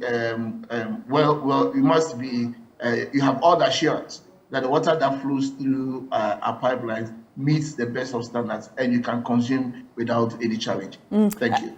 Earlier you said contaminants which may have seeped through, and this is what, as a result of what, burst pipes or old pipes. What exactly causes this? Yes, so one of the challenge that causes that is burst pipes within our communities. And then we have people who also recruit unprofessional plumbers to do connections for them. And the pipelines are buried. So if the connection is not done very well and buried, definitely you're going to have some seepage into the pipelines. And then when there's a burst, you definitely there should be some seepage. Now you realize that in some communities, people even lay pipelines through the drainage, all in a bid to trying to go past the normal way of doing things and then especially with the illegal connections, and assuming that there's a burst or there's some leakage on the pipeline, definitely the dirty water from the drainage could seep through the line. So all these things are possibilities, and that is why we go through the communities on daily basis to do post-chlorination and also to sample the water in some areas and do the analysis and to find out whether there hasn't been any seepage. All right, I'll come back to you. Let me now bring in Dr. Ronald Abrahams. He is Chief Basin Officer of Water Resources Commission. Good morning to you too, sir. Thank you for joining us. You may have seen the story we heard before this conversation, a farming community in the northern part of the country where residents have to rely on highly polluted water source because they don't have access to potable water. And this is leading to serious health issues. The doctors in the area talk about cancers, kidney issues, even babies having to pass kidney stones. And that tells you the gravity of the issue. Just yesterday on the Midday News on Joy FM, we heard a story where the Deputy Director at the CSIR was raising concerns about the turbidity of our waters. I have heard stories in the past of how people in the country who didn't have access to potable water could at least rely on natural resources or even collected water which was not polluted, and that didn't give them these serious complications. So while we wait for the Ghana Water Company Limited and other private individuals or the benevolence of individuals to reach people like these with potable water, what can we do to preserve the existing water bodies and ensure that even if they have to rely on that, they are not exposed to such serious pollution and contamination? All right, thank you very much. I think what we need to do is to begin to change our way of life, which is the culture that we have to really cope with these situations where Ghana Water Company, and for that matter, government, has not been able to provide potable water to all communities.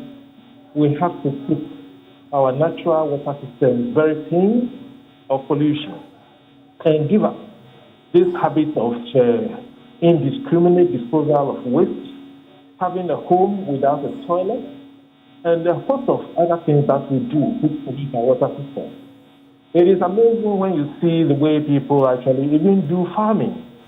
You know, in places where we have water sources or maybe streams actually going through or nearby the farm. There are principles and then policies that are in place to suggest that if you are doing farming or any other activities apart from mining, you need to actually leave a buffer zone. The buffer zones are meant to really filter or clean the water before it gets into the mainstream. And we have a system in Ghana also which actually disposes of wastewater into gutters. Gutters are not meant for wastewater. They are meant to redirect rainwater.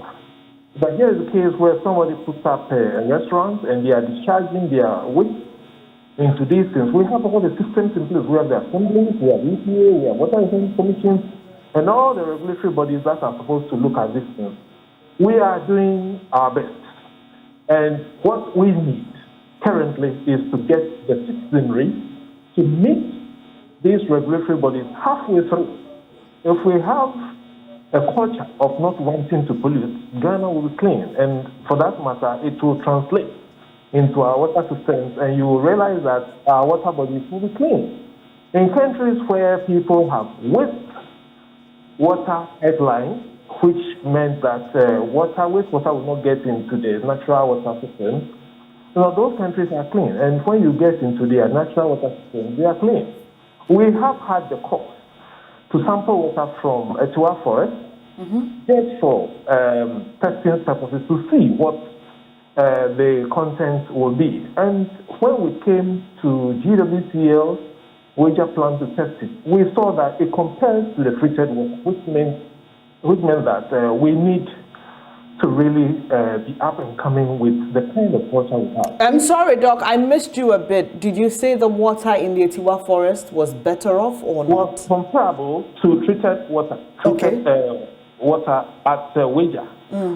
And that should tell you that we can have clean water which can be reliable, or we can call it potable water or drinking water from sources such as where pollution hasn't occurred. Of course, if water runs through a city and the city has been so positioned that no wastewater actually gets into our gutters even, because the gutters are actually designed to really release water into natural water courses, and eventually we have them getting into our river system.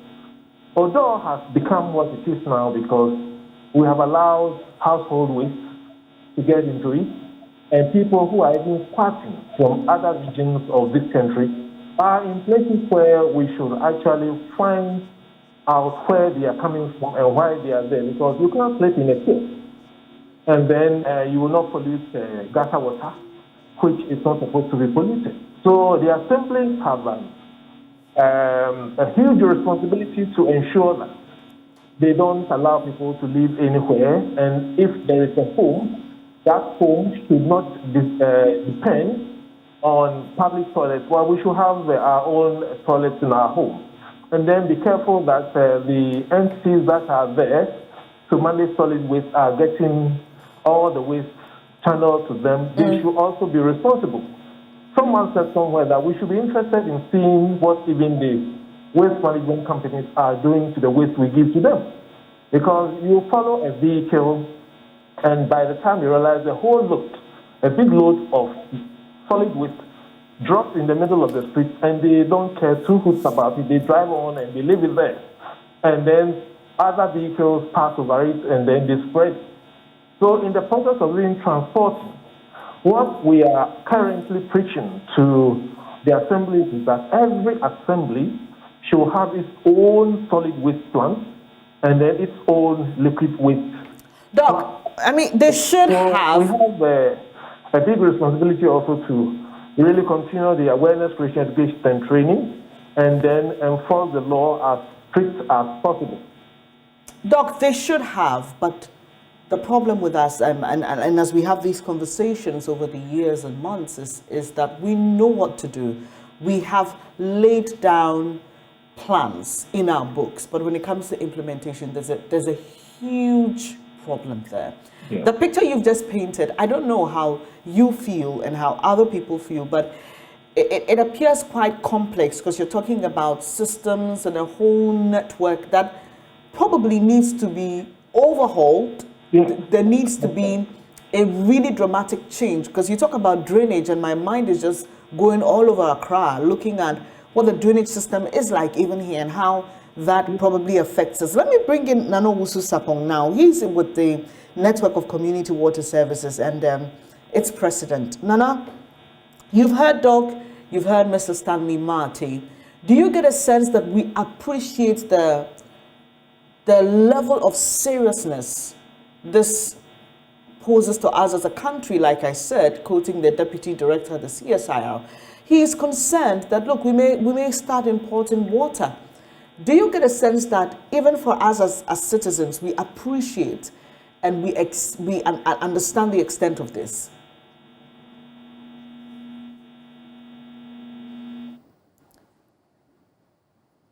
Hello, Mr. Sapong. Do I have Mr. Sapong on? Kindly unmute, sir.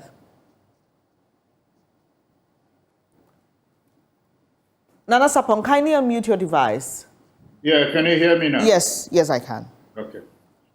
Yeah, I'll start from what the director of the Ghana Water Company said, that they've got too much on their heads. That is why I'm selling the idea that part of the job should be given to the private sectors and the communities themselves to find a way of providing their own water system, maintaining it, like the NetCOAS, for example. If you join the NetCOAS, they could give you a water system. They will educate you on how to maintain it, because water is not for free. But if we leave everything on the Ghana Water Company, then deprived areas like the Nanton that we are just watching would definitely be reached when everybody living in that village is dead. And to what doctor also said, it's right. I've experienced that in my village very recently, that a whole person who has got that title of a doctor acquired the land around there. And it's just about, not even 100 meters, just about 50 meters away from a river which serves as drinking water for about 5 villages and all the farmers around there. Throwing feces intentionally, collecting human feces and depositing them on the land, that he is fertilizing the land, which I stopped him. So this disposal of feces, waste, plastics, and everything is a very good contributory factor to polluted waters. But So, Nana, yes. So the problem is we clearly have a waste management problem in this country. Even those who are signed on to companies that are expected to come and pick collect their waste regularly, they realize that it doesn't happen over time. These companies complain that, look, we have too many people to serve and to attend to, so it's difficult to come. So clearly we admit there's a waste management problem. There also is an access to water problem. There's a drainage system problem. And it's a very complex situation. Beyond reaching these underserved communities like Nanton, you come to Accra and there are people here who don't even have water. But besides that, how do we ensure that we're even getting the quality that we deserve? And how do we ensure that all these other elements that play a part in ensuring that we have good water are also running effectively, concurrently?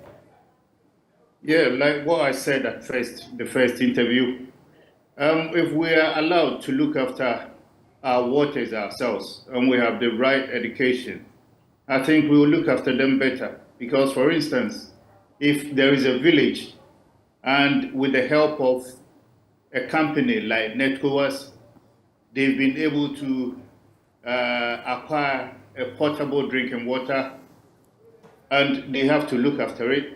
If they have the education and they have the knowledge, they will know that they now have a potable drinking water, and the chief or the queen mother of that village will make sure that it's being maintained and sustained so that they will always get the potable drinking water. So I think if we give the chance to these private companies who are very serious, who wants to work with the traditional councils and the assemblymen, the problem will be partly solved. Right. Mr. Stanley Martin, let's zoom in on Nanton Zoo. Are you able to tell us now what exactly the problem is with reaching that particular community with potable water from the Ghana Water Company Limited? No, the water sector is such that there's a segregation between rural and urban water.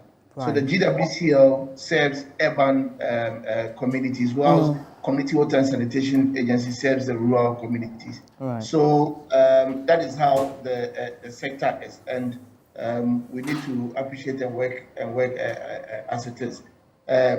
There's a definition for rural and there's a definition for urban. If, for instance, there's a rural area that after some period, or after some time, grows into an urban community, definitely the system will be shifted to GWCL. And then there are some communities that fall under rural water, but by virtue of their location, we have had to supply them water. So for instance, if there's a community that has our main transmission line from a treatment plant to the city, go through that community, sometimes we are obliged to supply them with water. So we either sell the bulk water to community water to manage within the community, or we take care of the community ourselves.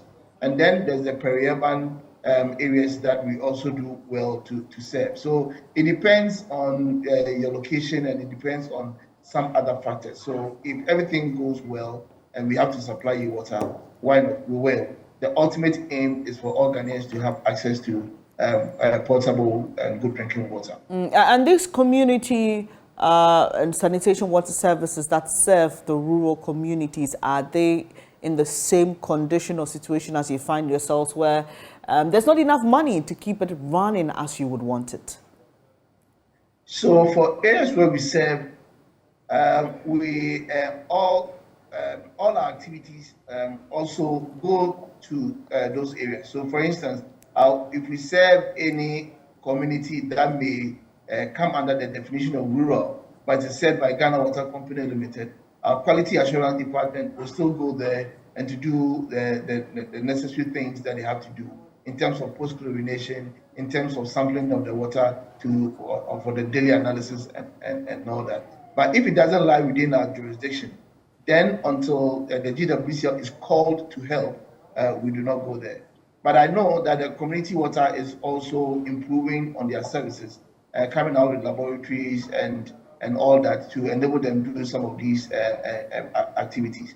They also fall on us anytime they need our support. We are sister agencies and we all fall under the same ministry. So we support each other to ensure that the Ghanaian population is served very well. Mr. Mate, based on your understanding of how the system works, existing policy, the attitude of Ghanaians, how soon do you see us dealing with these problems, especially when it comes to ensuring that from the pumping side to the homes, we have good, clean, quality water? I think I've explained, but it's important, so I'll reiterate. Okay, now we have we use the World Health Organization standards in treating water. We use the Ghana Standards Authority standards for drinking water, and then we have our own target. Okay, and I've just also said that the PLC has given us the International Water Safety Plan as a KPI or as a key performance index to enable us serve our customers, to enable us ensure that the water from the point of abstraction to the final consumer meets the best quality standards and then safe as well. So we go through that process, and we can't relent on that because it's a serious KPI. And you also will have to know that even we, the staff of Ghana Water Company Limited, we also consume the same water. We also live within the communities. So we can't pump unwholesome water into the system. So we ensure that apart from all these plans, we also think of ourselves, we also think of our families, and we also think about everybody. So we always ensure that the water meets the best of quality, so that at least all of us will be safe. The public health is also a concern to us, okay, as a company. So we do not relent on our standard operating procedures, and we ensure that everything goes the way they should. Thank you, Ben. I think I should make my question clearer. I'm saying that based on the picture that has been painted here, the issues of waste management, the issue of people even not storing the water in the right way, the issue of government policy, the issue of the general attitude of Ghanaians towards water resources and preserving water et al. How soon do you think that we'll be able to get to that desired point where, one, there's access to potable water, and then two, people do not have issues of contamination? Currently, we have the SDG goals as our target. Okay, so per the vision of the GWCL and the vision of government and the SDG goals, we are working assiduously at meeting 100% access to water and ensuring that it is safe and portable for consumption. So we are seriously working at that, and all things being equal, by 2030, we should be able to meet the target. There are interventions that that makes us hopeful that we should be able to do that. Currently, access to water in Ghana is around 90%.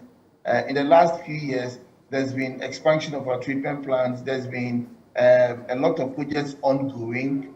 Okay, we are leveraging on technology and doing a number of things, and we are sure and hopeful that all things being equal and God on our side, we should be able to meet that target by 2030.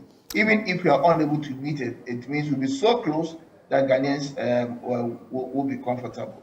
So rest assured, and we have the vision, and we know that God, with God's help, we should be able to attain that target. Dr. Abrahams, do you share in that optimism that by 2030 we will be able to achieve our targets of access to potable quality water?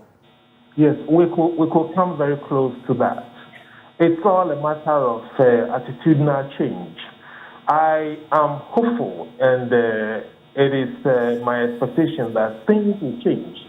Because once upon a time, I got visitors from Germany, and I took them around outdoor areas, very polluted areas, and then they told me I shouldn't worry because they were once there polluting all their water bodies, but gradually the attitude changed, and then they are where they are, where waste has become a big business, and they are not even getting enough waste to treat internally. So we can get to the stage where everything has changed, and we have actually caught on with the craziness to keep our environment clean, and then we ensure that we don't put things into our system. And then we change our odor into a kind of a thing, as we see in the UK.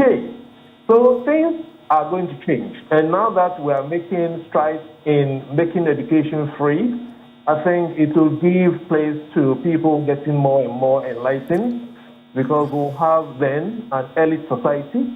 So we should keep on rolling out the good policies and try and find the money. We like saying we don't have money too much. I pray and hope that some authorities of the local government assemblies are listening to us. They should be happy to spend a lot of their money on putting up funds. That will say every assembly should have one. We shouldn't transport waste from places or wastewater from places which are far off, and then in the process we don't have specialized vehicles that will actually fill up the waste and release when they have to. But we open them and then they drop the way they do, and then the bicycles should be well educated. So we have actually adopted an internal policy to say that we have to intensify and sustain awareness creation by an expensive venture, and we are looking for the financial muscle to do some of these things. So I am very optimistic, and sometimes people actually make fun of my optimism, because Ghana is just a matter of time, and it's about a signal change, and we can bring ourselves very close and compete. Right, Doc. So I'm sorry to interject. Sorry to interject, but the example you cited of your guests who came from Germany, is it? Yes. Who gave you some hope that they were one step, but the story has changed. Are we taking the same steps? Are we on track to achieving that? And if not, what should we do to get to that point? I think we must continue to preach, or to continue the awareness creation, because sometimes it's ignorance, sometimes it's attitude. The attitude will have to be met with strict law enforcement, and we should actually get people to get into trouble when they do the wrong thing. And we don't have to, even when you drive through airport residential area, you will encounter places that are very unsightly. You know, where garbage, solid waste is hanging around people's walls, and you ask yourself questions, who are living in these homes in airport residential areas? So it's a nationwide challenge, and we have to bring ourselves to the task of dealing with these things. All the time, it's important for, landlords or housekeepers to go around, walk around their areas and see what is happening, even at the back of your wall, fence wall. You should be able to check what is going on there. If you see something which is not okay, you have to fix it. You have to fix it. Sometimes you have to come out with your own spade or shovel or whatever it is, and then deal with some of the sanitation problems that we have countrywide. We should be happy. I worked in a community in UK, and they said growing flowers and keeping the frontage of their homes clean is a kind of competition. We tried to do that here, right? We tried Operation Clean Your Frontage. Even the president declared. Doc, even the president declared making Accra the cleanest city in Africa by the end of his first term. That was revised. I don't know where you live, but I drive through the streets of Accra, and I wonder what real action is being taken to make that that promise a reality. So once again, you see that we have the plans. I remember the Great Accra Regional Minister, Mr. Henry Quarte, went through the streets of Accra with some you know, young people who are supposed to be ensuring that people keep the frontages of their homes clean. We don't know what's happening with that. And so there's a lot of talk, but really, does that translate into action for you? And when it comes to the issue of money, you just wonder if it is a thing of no money or really an issue of priority for us. Yes. So, as I was saying, Togo is as far as Ghana. I was fortunate to attend a meeting at Togo. And I realized immediately that they had cleaner communities somehow than we have. And it is all because of their law and then enforcement of these things. So we should go in a stepwise manner to get there. As I was saying, you can have people who are not so rich, but they keep their environment very clean. And then when the money arrives, you do what you have to do to ensure that you have quality stuff. So we have to compete among ourselves. I will keep the frontage of my home and then the inside very clean, just to suggest to my neighbor that he should do the same. And sometimes we can beckon neighbors to do the same. I go out of my house, try to pick this plastic stuff, and then within a short while, you will see neighbors releasing theirs, and then I get a bite of what I don't want. So we should all be committed. You shouldn't come out of the house, cross a road, an access road in front of the house, and then on the other side, you just dump your waste there, allow them to be there for a while, and then when you feel like burning, you come out to burn. Even the burning of this plastic has its own challenges, health implications. So we should be interested in competing among ourselves and then set some targets for ourselves to say that let me have my own personal operation, keep my home and my home frontage clean. And I think it is just a spirit of, patriotism, trying to keep the environment clean, which will change everything. We should be interested. We talk so much about poverty, and then we actually dismiss some of these things which are very important for our good health and then long life. Gentlemen, let me take your final words, starting with you, Mr. Owusu Sapong. You have been doing this work for a while. You help communities access water through the network of community water services, where you serve as president. So if there's somebody who wants to help a community like Nanton Zoo access potable water through your outfit, how do they do it? And how can we reach out to you in terms of like the Ghana Water Company Limited, like this, sitting down to have engagements? Basically tell us how that can happen.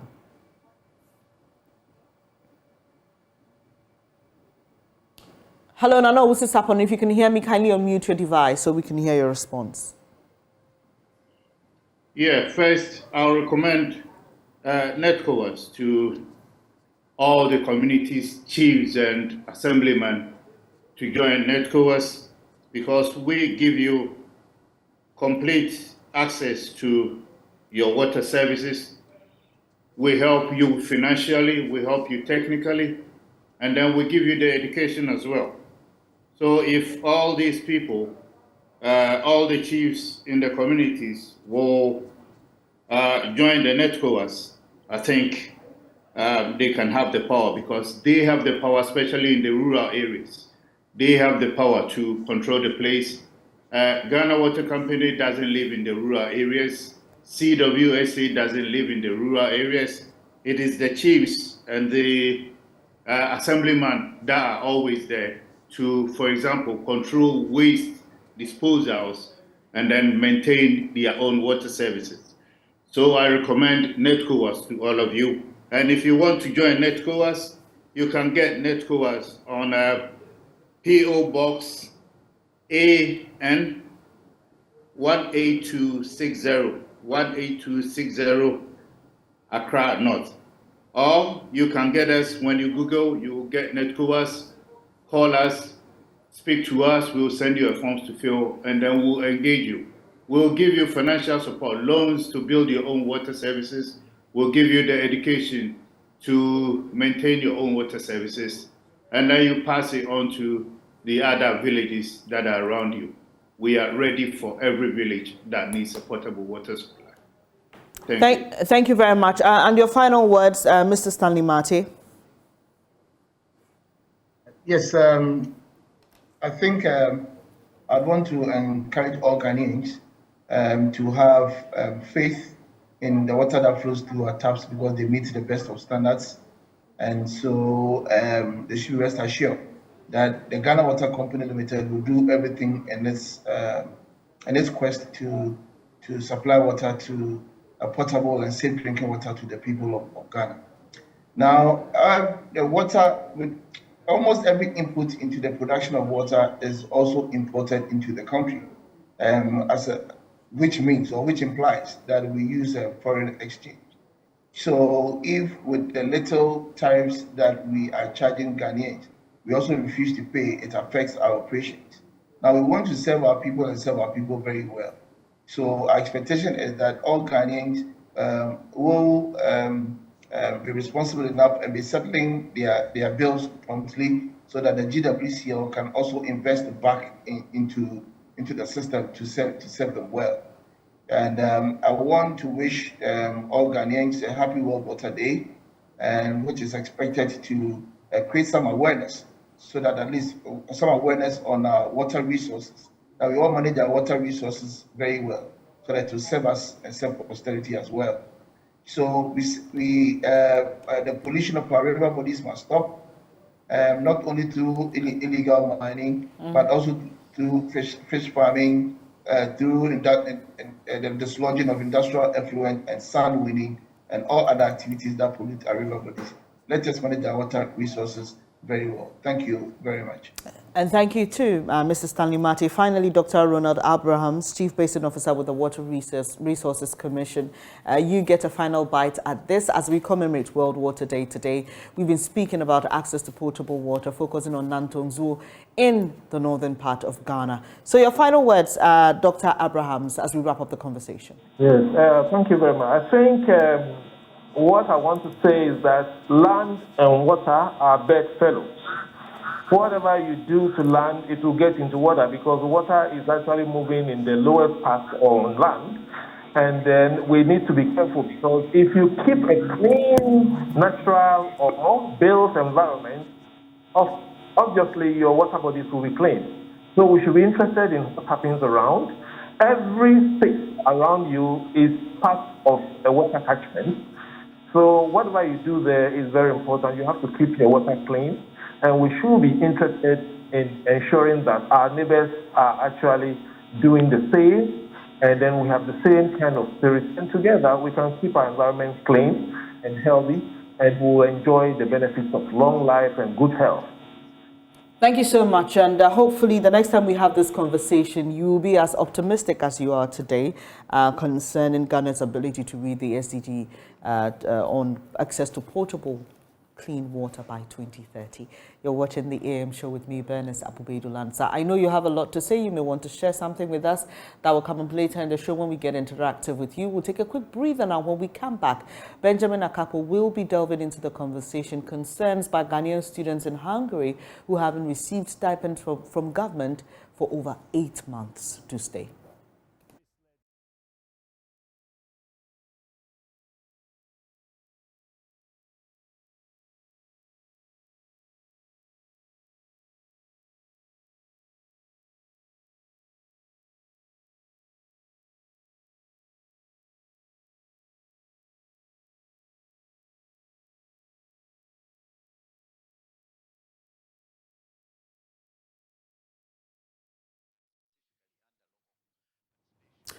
This is the AM show.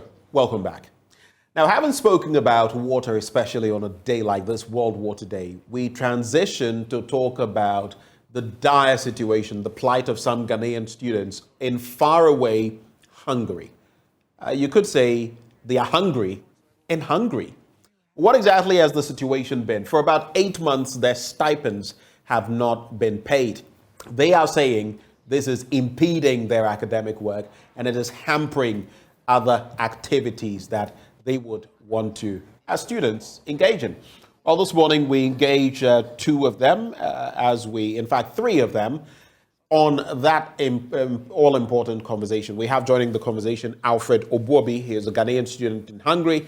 Ya Anaglate is Public Relations Officer, Ghana Students Association in Hungary. We also have Gideon Aite, who is an academic committee chairperson, Ghana Students Association in Hungary. Lady, gentlemen, a very good morning to you. Good morning, and thank you for having us on your show. What's the time where you are?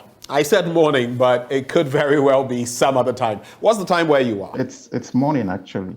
It is morning? It's about 1 hour, ahead of Ghana. Okay, right. So I'll start with you, yeah. They say ladies first. I'm going to start with you.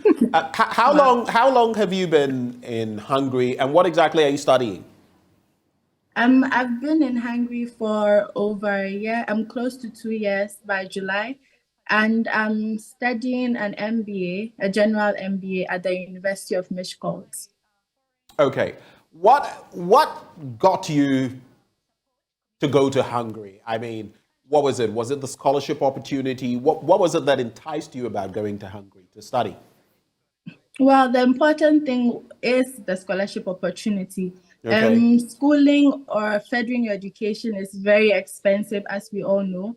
Right. And so I needed to be able to have the opportunity to get my stipend, get my school fees paid without having to think about how to combine that with school. And so when I saw the opportunity on the SchoolSec, that's the Scholarship Secretariat platform, I jumped to it, and then I decided this is a good opportunity to take part of. Yes. Right. So tell me, in pursuing this general MBA, what component are you paying? Is there any component? Because usually, I've studied in Cuba, and proudly so. Usually you would have maybe the host country paying for tuition and other things, even sometimes accommodation, health and others, and then you would have the government from which the person has come, that country, paying stipends, among others. What is the situation with you guys? Exactly. So it's somewhat similar.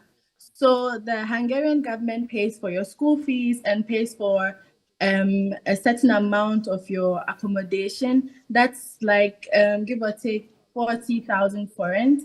And then the government of Ghana is supposed to supplement with their money per the contract given to us. And so that's how it works. So the idea is we don't pay school fees ourselves.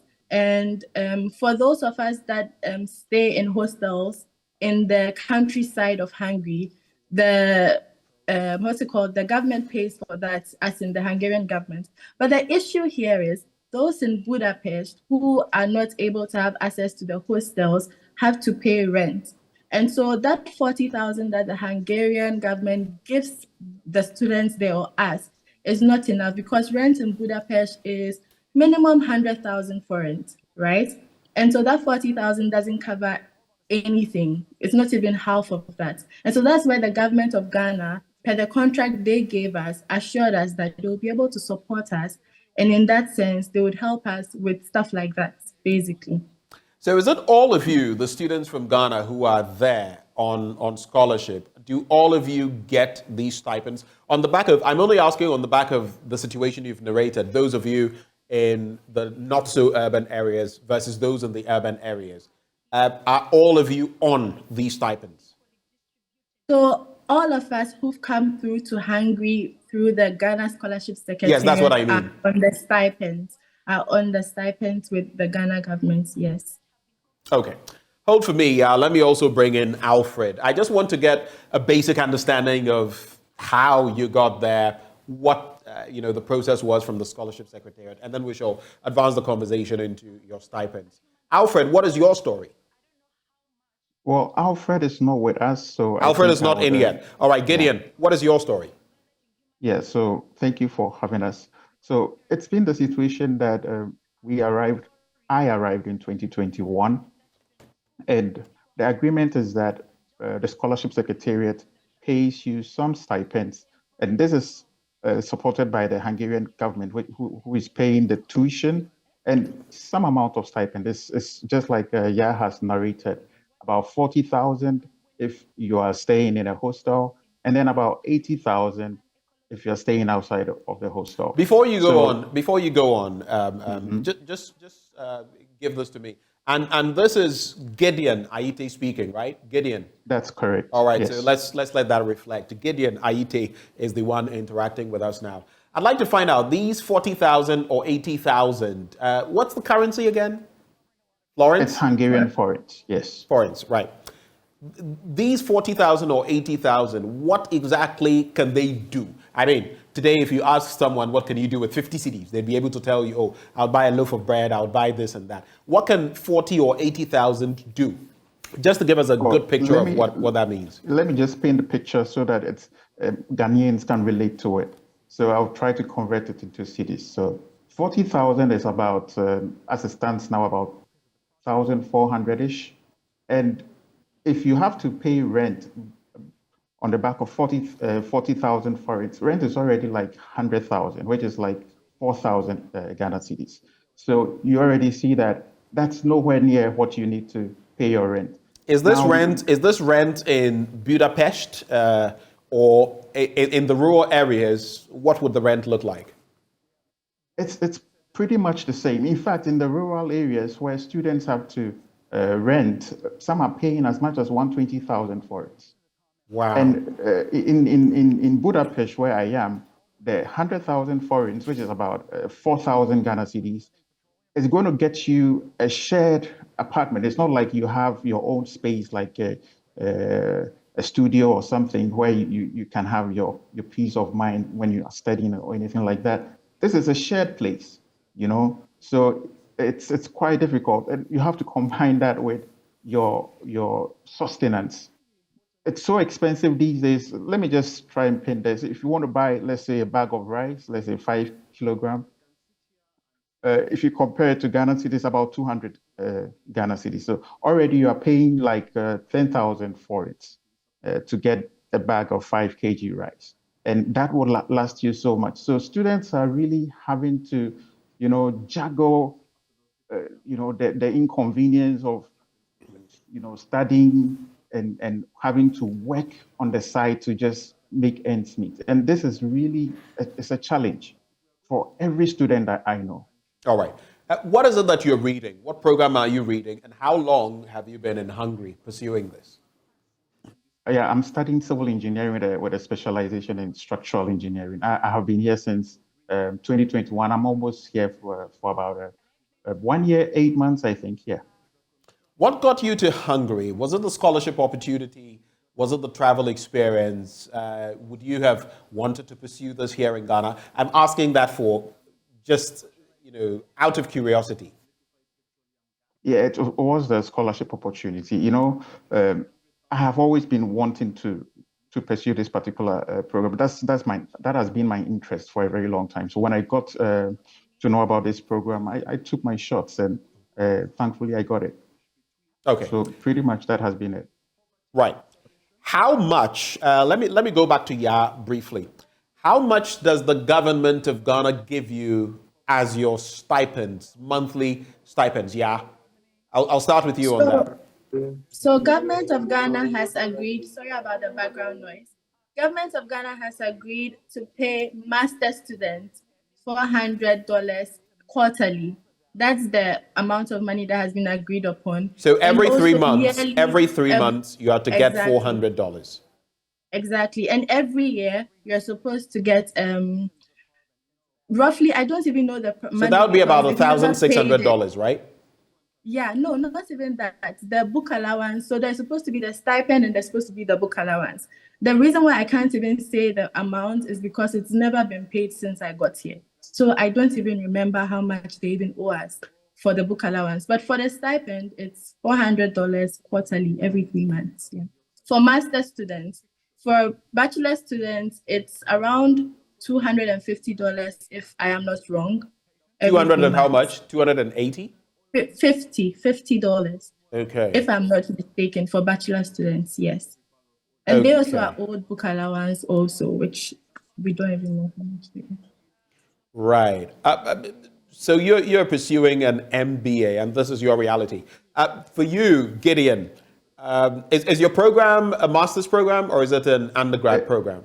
It's a master's program. It's a master's program. So do you have any other figures that you can share with me on the back of this? Because she's not aware of what the book allowance is, and she's also, yes, so the book allowance, how much is it? Do you recall? Yeah, I recall something like 395 USD. 395 paid yearly. Okay, that's for the master's category. Yes, that's correct, and as well as the PhD. Okay, so for those pursuing further studies apart from undergraduate studies, 395. Is that also tri-monthly, if you like, every quarter? No, that is yearly. And oh, that is yearly. Yeah. Well, since we started this program, we've not been paid that. So if I were to do some quick mathematics, 400 per quarter would be $1,600 per year plus 395, which would give you $1,995, $5 less than $2,000. So let's approximate. What you would expect in any given year is $2,000 to cater to, your many needs together with your book allowance. And the figure for the undergrads, $250 plus book allowance, let's assume it's something in the region, it would mean that it's not too far off what we're talking about now. Just a quick one. Right. Sorry for cutting you. No, go ahead. For students pursuing graduate studies, it comes to about 4,800, if I'm not mistaken. Because if you want to, what comes to 4,800? 400 per month.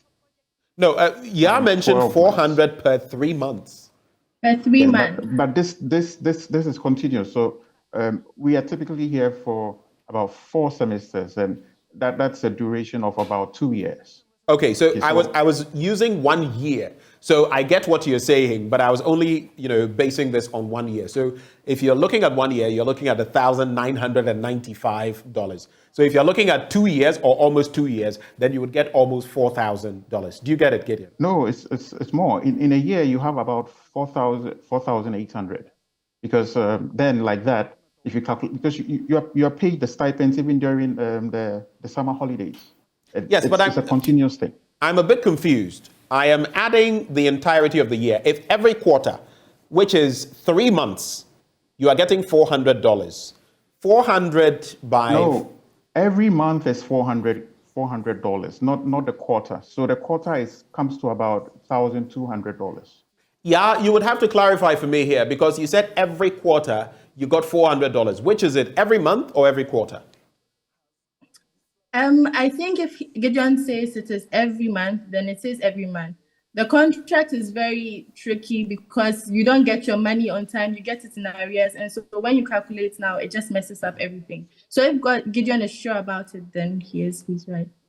This has left me a bit confused, because then, of course, 400 by 10, even 10 months would be 4,000. So the year would be $4,800. That's correct. If you were to use that math, so 4,800. If you were to add the 395, that would give you some 5,195. Exactly. Dollars, which is quite a figure if this has not come for such a long time.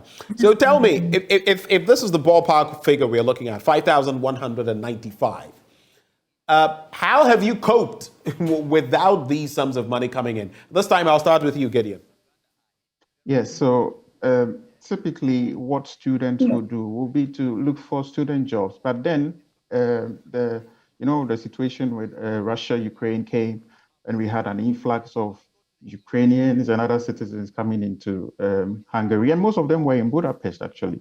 So it kind of put pressure on the already, quote, scarce jobs for students. So this is the situation we've been dealing with. Students don't even get the opportunity to earn what they could have been earning on the side, And then this has become very difficult for students, because if you used to get, let's say, 3 slots in a week to work, now you are limited to 1. I know someone who has to work on 1 slot, and that's all she can get, And it's the fewer the slots, the less money you'll get. Absolutely. Right. So are you also owed about 8 months or even more? I just want to clarify from both of you. How many months are you owed, Gideon? I am owed 8 months, and we are in March now. So, with the end of March, that will be 9 months. So let's do some quick calculations here. You say 400, so 400 by 8, and then plus your 395, though the year hasn't ended. And that'll give you $3,595. Is that how much you're owed? That's correct. $3,595. Right.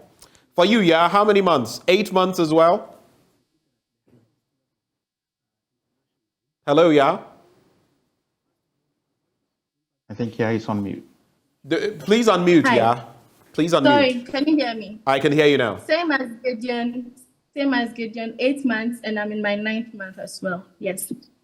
Okay, so that's just about 3,595. In fact, if I do it just again, 400 by 9 plus this 395, it would increase to practically 4,000, 3,995. So $4,000 that you could have used to do many things that have not come through. Right, go ahead, yeah. I have the contract here now, just for us to be clear. So I would like to state it as it is in the contract for you, if you don't mind. Go ahead. Fine? Okay, so it says, as its counterpart obligation, the government of Ghana will be responsible for the following. A, monthly supplementary maintenance allowance of $400. B, book allowance of $360 every year. C, air passage to host country and Ghana on completion of program. So this is what the government of Ghana says they would do for us. Mind you, the government of Ghana didn't need to promise this. Like, we were coming on a scholarship. We didn't ask for the contract. Before coming, the government of Ghana asked us to sign this contract. And so this is just a basic contract law situation. If you say you would pay monthly stipends of $400 and you'll be paying it every quarter and you default, then you are in breach of contract, sort of, if you get what I'm saying. Right, so it's a breach of contract between your government because you had an undertaking. Yours is to go there, study, deliver the goods, and return to Ghana. Theirs is to ensure that you get your stipends and you can make do.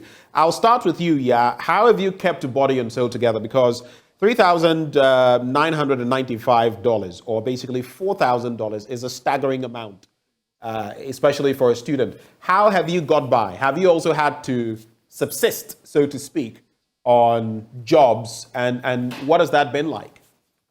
It's even harder for those of us in the countryside because there are no jobs available in the countryside. So if you want to get a job, you'd have to move from where I am is Miskolc. That's 2 hours from Budapest. You want to do that journey for 2 hours to go and get, but as they say, one slot and come back. When you do the math, it just doesn't make sense to stress yourself to go there. From my side, personally, it's been a struggle getting a job. It's really been hard, but then at least a little remote work and support from family is what has helped me. But for those who don't have family and those who are not in the countryside, like those in Budapest, where there's a lot of foreign nationals there and there's a lot of fight for a job, it's harder for them even. For me in the countryside, I don't get the job, but then at least my cost of living is less because I stay in a hostel. But for those in Budapest, they don't stay in hostels because the campus does not have that facility for them. So then it means they have to pay rent. So how exactly, explain to me, have you dealt with rent, feeding, books in the interim? Because as far as rent is concerned, you've mentioned the figures and mentioned that depending on where you are, you may need to top up per what the Hungarian government is giving you. How have you dealt with rent? How has this impacted your feeding? And there was supposed to be a book allowance, which has also not been paid. How have you coped? Gideon is the best person to answer this because for me, like I said, the university supports me with accommodation, which is paid from the Hungarian government because I'm in the countryside. So Gideon is the best person to paint the picture. Over to you, Gideon. Yeah, thank you. So personally, well, in Budapest, I just came to the conclusion that trying to work with these logistics companies, warehouses and stuff like that is just a no-go for me. And the program I'm studying is so demanding that you just can't work that out. So I managed to find myself with this courier company where I get a little bit of flexibility for my time, where in the evenings I do some few hours of work. And this is what has been sustaining to pay my rent and to sustain me as best as I can. But for others who don't have the means, just don't have the choice than to join these warehouses where you are doing this labor-intensive, physically demanding jobs. You get so broken, once you are done doing like a 10-hour shift from 10 hours p.m. I'm telling you, 10-hour shift. I'm telling you. Sometimes some students, I know of situations where students have had to work from 4 p.m. to somewhere around 3 a.m. and they have to go for lectures by 7 a.m. in the following day. It's just unbearable. There's no way you can give your best academically in these kinds of conditions. We'll talk about the other students you know of, but have you ever had to resort to any of that? I tried that and I just couldn't, so I have to look for alternatives. That's why I was explaining that in my situation, I managed to get a courier company which does delivery. So I can manage to do that in the evenings for a few hours, and that's what has been helping me really. Besides that, other than that, I wouldn't have had any other option than to be working with these warehouses and stuff like that. How many people do you personally know who have had to resort to such means in order to, keep their academic life going? Personally, I can, over the top of my head, I know like 5 people who do these. And the apartment in which I live, there's a Ghanaian student who is actually doing same. So this is not something which is so far-fetched. It's a real thing. Students are really struggling, and we had a forum on Independence Day where one student actually was explaining the situation where others have been evicted from their apartments, and he was showing videos of their luggage that they just brought into his place. This is getting out of hand, because they just can't pay their rent. And this reminds me of a conversation we had in the past, again, on stipends, similar incident, I believe in Hungary as well, if memory serves. And some were being thrown out, among other things. And you alone know 5 people. I'm wondering how many of you are there who know other people who are in a similar, precarious situation. It would mean that by and large, many of you have to resort to these while still trying to, walk the fine rope or the fine line of your academic studies.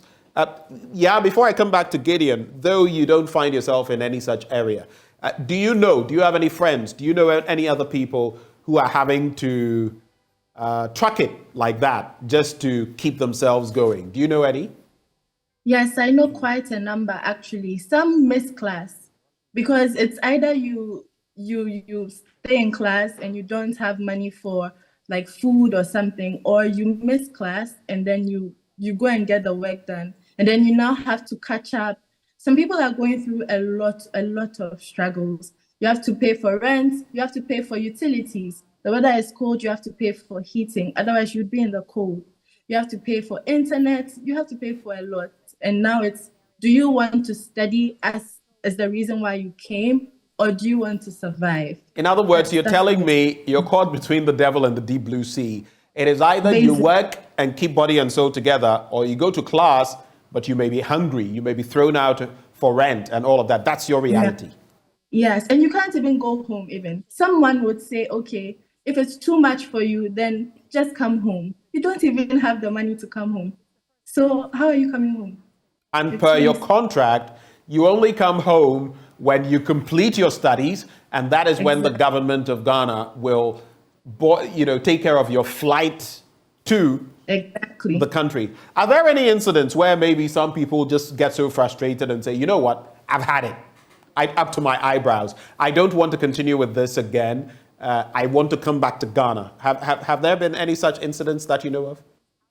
Some people get to that point, but the idea is I try to encourage them that the truth is you came here for a reason and you can do it. That's the best we can do. We have a welfare secretary in our GASH association who handles this. So she gets a lot of calls, people complaining, people like tired of life. People even tend to be suicidal because it looks like their problems are a lot. Some people, their families believe, oh, you are abroad, so you should even be supporting us. And that alone is pressure. It's so much pressure that they can't handle. And so then they resort to giving up. But thankfully, we try to talk to them. We try to counsel them. We try to hold sessions where we talk about stress management, time management. That's the little we can do. But the truth is, it's not enough. If someone promised you something, the person should be held accountable for their promise. You don't promise to bring people from their country to this country and you say you'll support them, and you don't support them. And when they try to reach you, you don't give feedback, you don't respond to messages, you don't do anything. You're practically leaving them stranded. It's not right. So I want to address a few issues before we talk about, because I was going to ask, is there a consulate there? Is there an embassy? What has been the response? But before that, you mentioned that some of you even get suicidal, which is pretty worrying. I mean, I've heard incidents of people who even have to resort to doing things in society that we wouldn't recommend. You get it? Just to get money. Not necessarily in Hungary, but in other conversations that we have had. How many people have you known who have got to this point of utter frustration, getting suicidal, and all of that? I know one person personally, but then of course I cannot relay like their information. Or Definitely like not. Definitely one. I just wanted to know how many. Just one for you. Personally, yeah. Let me come to Gideon. So, what have been your interactions like? You are the academic committee chairperson for the Ghana Students Association in Hungary. Have you been able to reach? First of all, is it a consulate or an embassy? Okay, so we have the embassy at Czech Republic, based in Prague. We basically correspond with them to get any information that we would require. But it's been the trend where even it's just a one-way kind of communication. You send letters, you try to make contact, and no one just responds to you. So it's the various stakeholders, even the Ghana Scholarship Secretariat, it's been definite silence. At least if we are informed as executives that this is the situation, and we know that it's hard times. It's not like we are ignorant of the realities. Okay, we know that it's hard times, but at least when you communicate with us and you give us that assurance, we are able to communicate that information to the broader student, body, and we know how to manage things. But this is a situation that we've got no feedback, zero, from the various stakeholders. And we are trying as much as possible to get something from them, and that's why we came onto your platform to get the various stakeholders to get to know that this is a very uncertain. We are in uncertain times. We don't know what's going on. So just these two things for both of you as we wrap the conversation. One, I'm curious, were you aware that this was likely going to be the situation, traveling abroad? I mean, in my time, similar things happened, maybe not as bad, not 8 months or anything of the sort, maybe a month, 2 months, and then you are a little stranded, you have to do some and find your way out. Though in the jurisdiction I found myself, you couldn't go out and work. But in this instance, were you aware that this was the situation? And finally, what would be your plea to the Scholarship Secretariat, to the embassy in the Czech Republic and all of that, to the government of Ghana, basically? I'll start with you, Ya, and then come to you. Just briefly, about a minute each. Yeah? I was aware that this may be a problem, the delay in payments, but I didn't think it would get this bad. And my plea to the Scholarship Secretariat and the government of Ghana is simple. We need our money. We're suffering in Hungary. Please give us our money. You promised us our money. Please give it to us now. Thank you. Yeah, we're grateful that you took the time to join us. Ya Naglate is Public Relations Officer, Ghana Students Association in Hungary. Gideon, you have the final word. Yeah, so for me, I would like to plead with government to act swiftly so that this situation can be addressed. Because it's the situation where it's been repeating almost every year, I guess, this situation comes back. And in this time around, it's been 8 months. The last time it was like 6 months, but this time around it's 8 months. It's just too much, and students are really struggling. So I plead with government to address the situation promptly. Thank you. And we feel your pain, Gideon, Aite, and Ya Anaglate. We pray that this is resolved. Like I always say, I have been there, have done that. It's never pleasant. It's so frustrating. Gideon Aite is Academic Committee Chairperson, Ghana Students Association in Hungary. Our students in Hungary are hungry. Let's do something for them. Thank you, ladies and gentlemen, for joining the conversation. Thank you. But moving on from there, we have a lot more coming your way. We did tell you at the start of the show that we'll be taking you to the Kejetia Market in the Ashanti region, Kumasi to be specific. It went up in flames recently, but upon the word of the Vice President, Dr. Bawumia, that place is up and running again. What is the state of that market and what is the way forward? Well, my colleague Nanabwachi Adam now gives us an interaction with some people in those environments as we bring you Citizens Microphone. Nanabwachi, a very good morning to you. I know you are at the Kejetia Market. Tell me what exactly is going on there. It is exactly 1 week today that fire gutted several shops here at the Kejetia Market. We've had several government officials come into the market to interact with traders over here.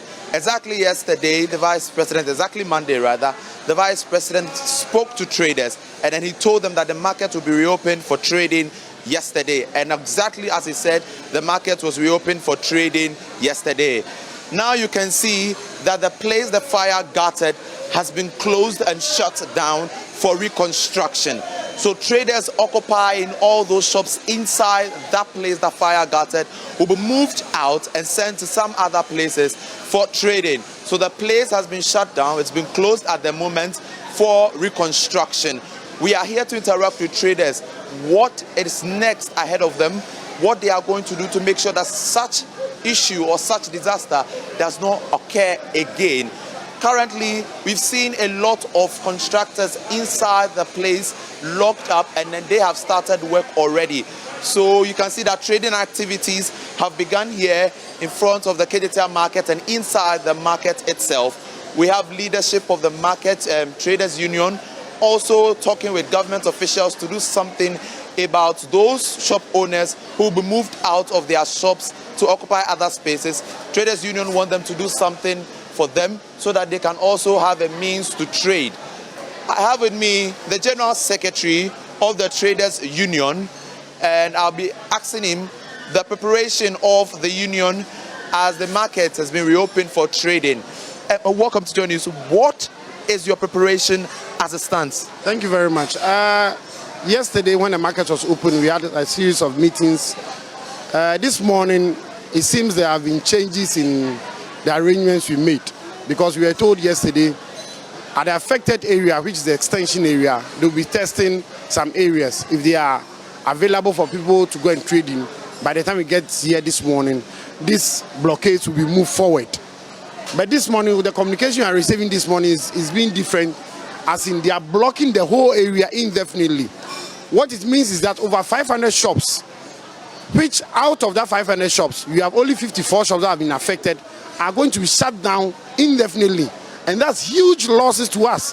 So it means at the first floor you have over 500 shops, at the second floor you have over 500 shops, and we've been told that 1,000 shops should be shut down indefinitely, when the fire itself was at an isolated area. What we were told yesterday, that they'll be testing the systems and see as and when those shops that are far away from the epicenter of the fire, that have not been affected, which will be open for trading. But it seems this morning we are having a different story altogether. So at 9:30 a.m. this morning, we'll be having a meeting with the consultant, with the contractor and management, alongside trader leadership and the traders themselves who have been affected. We want to iron out the whole issues, and we all have to be on a straight line, a definite line. We all know these are the programs available. So tomorrow what will happen? The next day what will happen? We need to have that. We're also picking another intel. The owners of the market, the supposedly owners of the market, that's the KMA. Surprisingly, even officials of KMA do not care. None of them are even available to even communicate with the contractor as you know, you do this, do that, I'll pay you this amount, I'll give you this amount. They do not, they just do not care.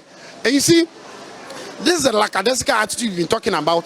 This is the incompetent nature of the KMA that we've been talking about, i.e. by extension, the board chairman.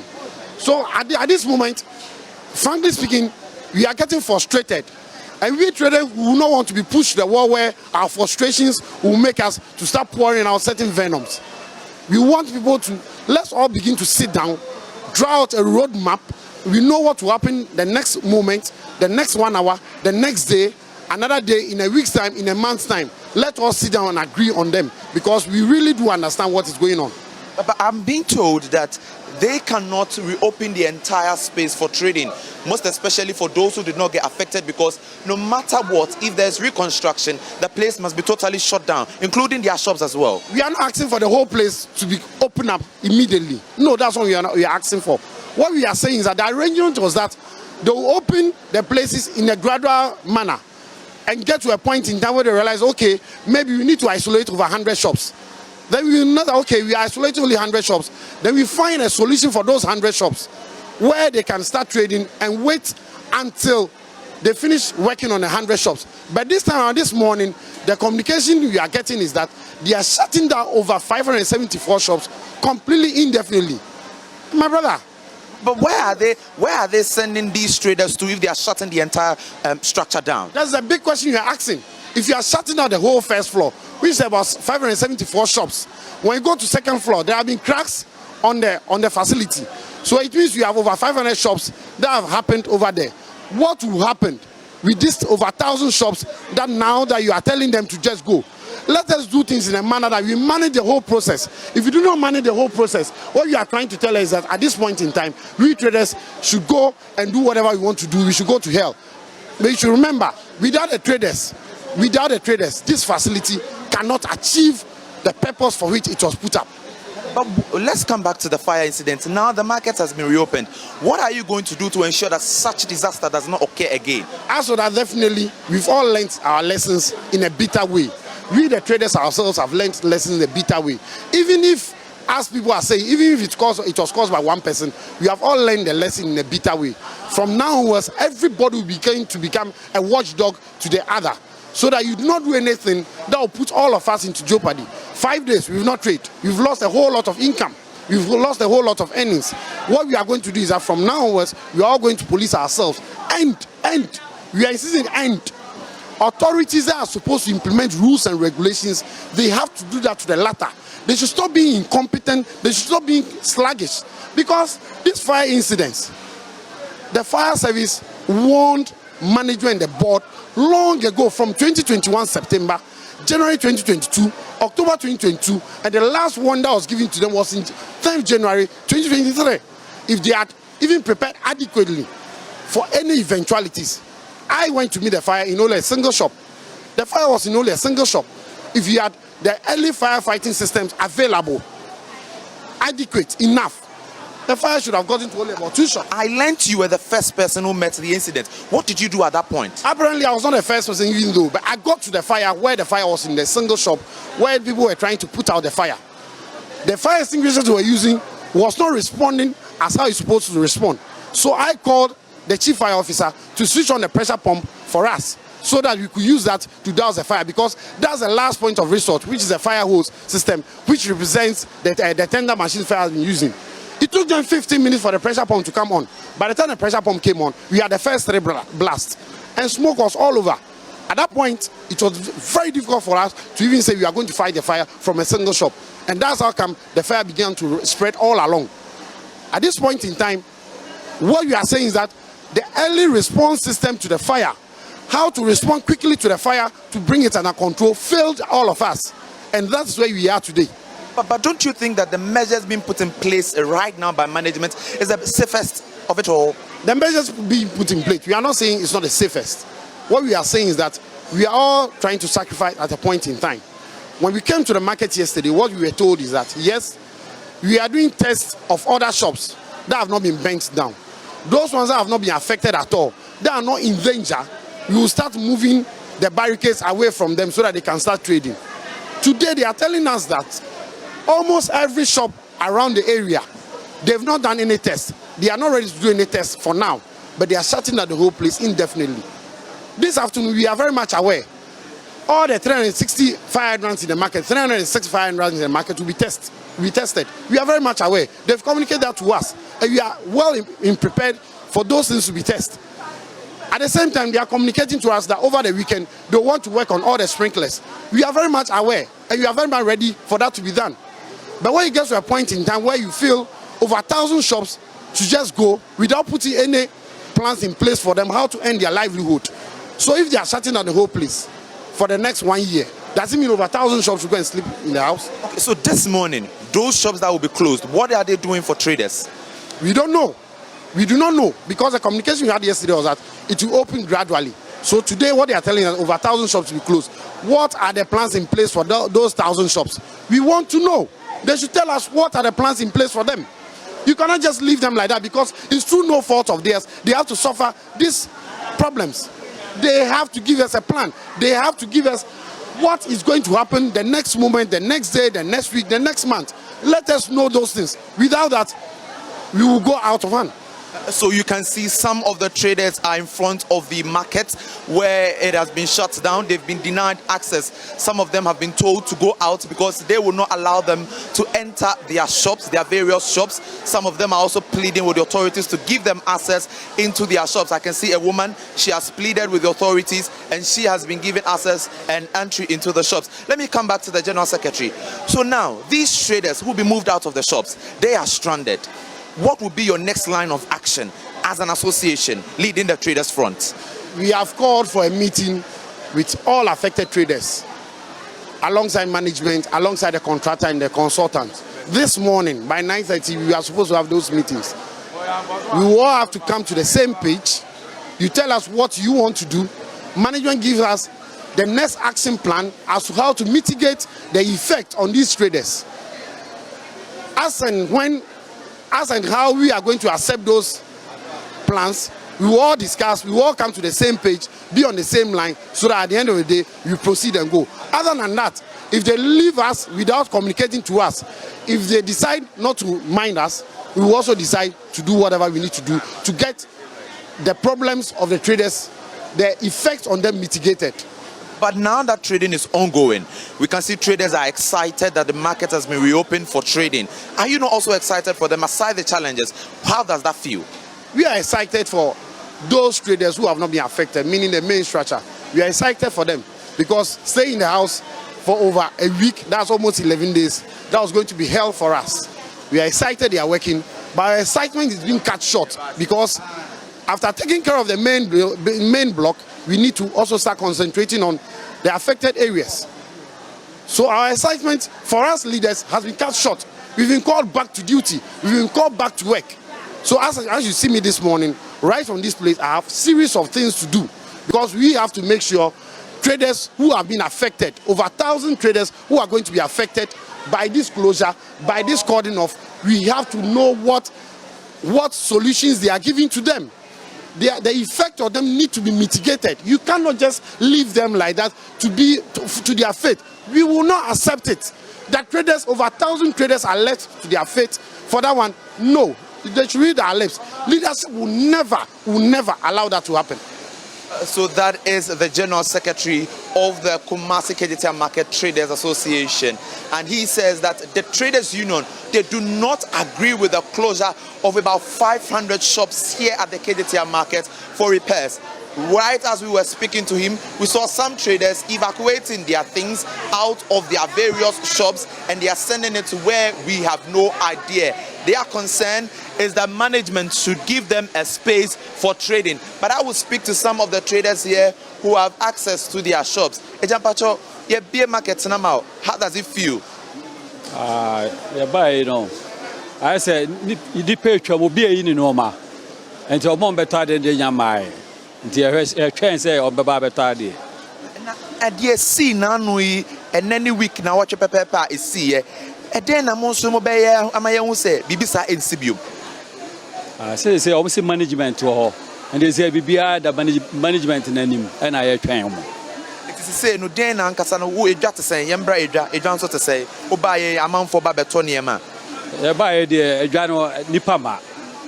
Say Nipama, Nipama, Babiano, Beach, Aberhadia, from Berhadia, no much of Muko, Berhadia, no much of Muko. All right, so he is saying that trading activity is not going on so well as it used to. So let me speak to this woman. Mame, me pacho, and ye be a jano, sign a near my city. Me pacho, said a near my city. A jano, ni share ni idea, and no for no more. So, a journey the idea bet me a cost of so. Because it say, be an say, ya lucky, or I say, and ya idea bet me a cost. But now no for no why. Think I idea bet to me as some. They are some pet and the 40 seconds for no. One we ever to about almost a penny. Am I into a buy any reason to almost a penny? There's so many baby potting with Granum. Mammy, also shop inside Obia Yatumu. So they say, Bass, I ain't to fear.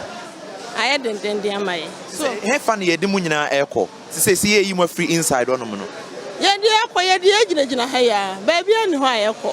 Tinipa crow banner say, one yard the obedi our quack of the fear, you know. So, ain't you know, so almost some of my and Cabba boy. So, and penny for any more didn't come up. And penny for any woman in Comobia. Comobia and harmony, and one say any no musa or a module. Ain't you know, penny for don't back country and a bad boy, I may answer who choir, Yabefa soy day at Senator.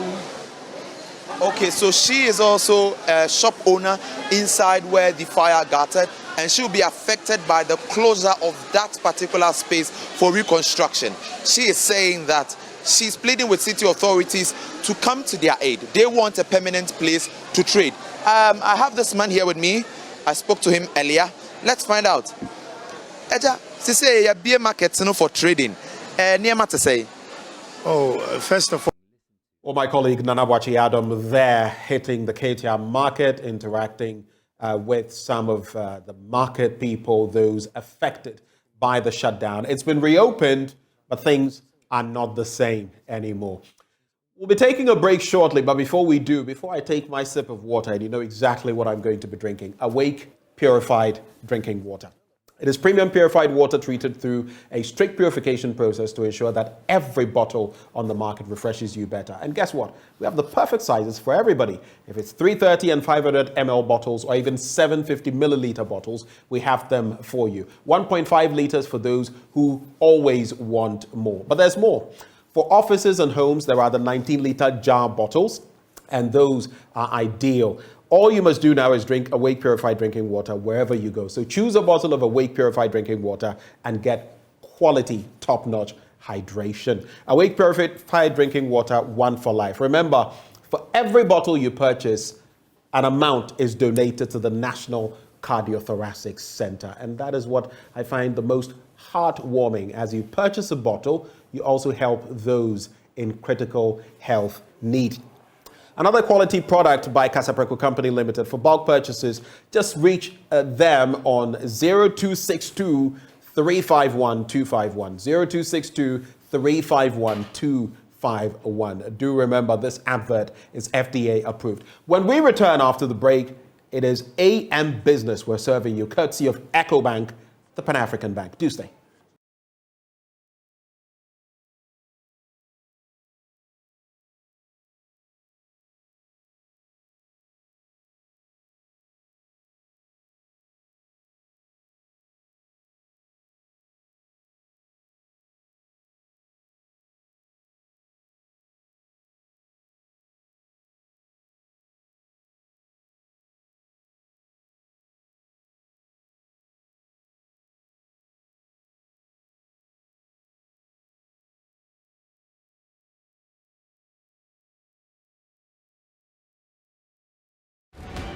In Ghana, some parents along the coast readily sell their children to traffickers due to poverty. Mothers are the most culpable parents because they receive little support from their male partners. Janet Bekpene, a single mother of 2, considers selling her children because of poverty. I'm single parent here to learn how to sew. So how long have you been here? 8 years. 8 years. Yes. Where were you? How was your life before you came here? And how was life for you? Na abrabot is saying like before you came here. It was not easy for me as a single parent. Having 2 kids. How to eat. Internationally, I don't have to spend. So it's very tough for me. Janet revealed that but for the intervention of City of Refuge Ministries, a non-profit tackling child trafficking in Ghana, she would still be homeless.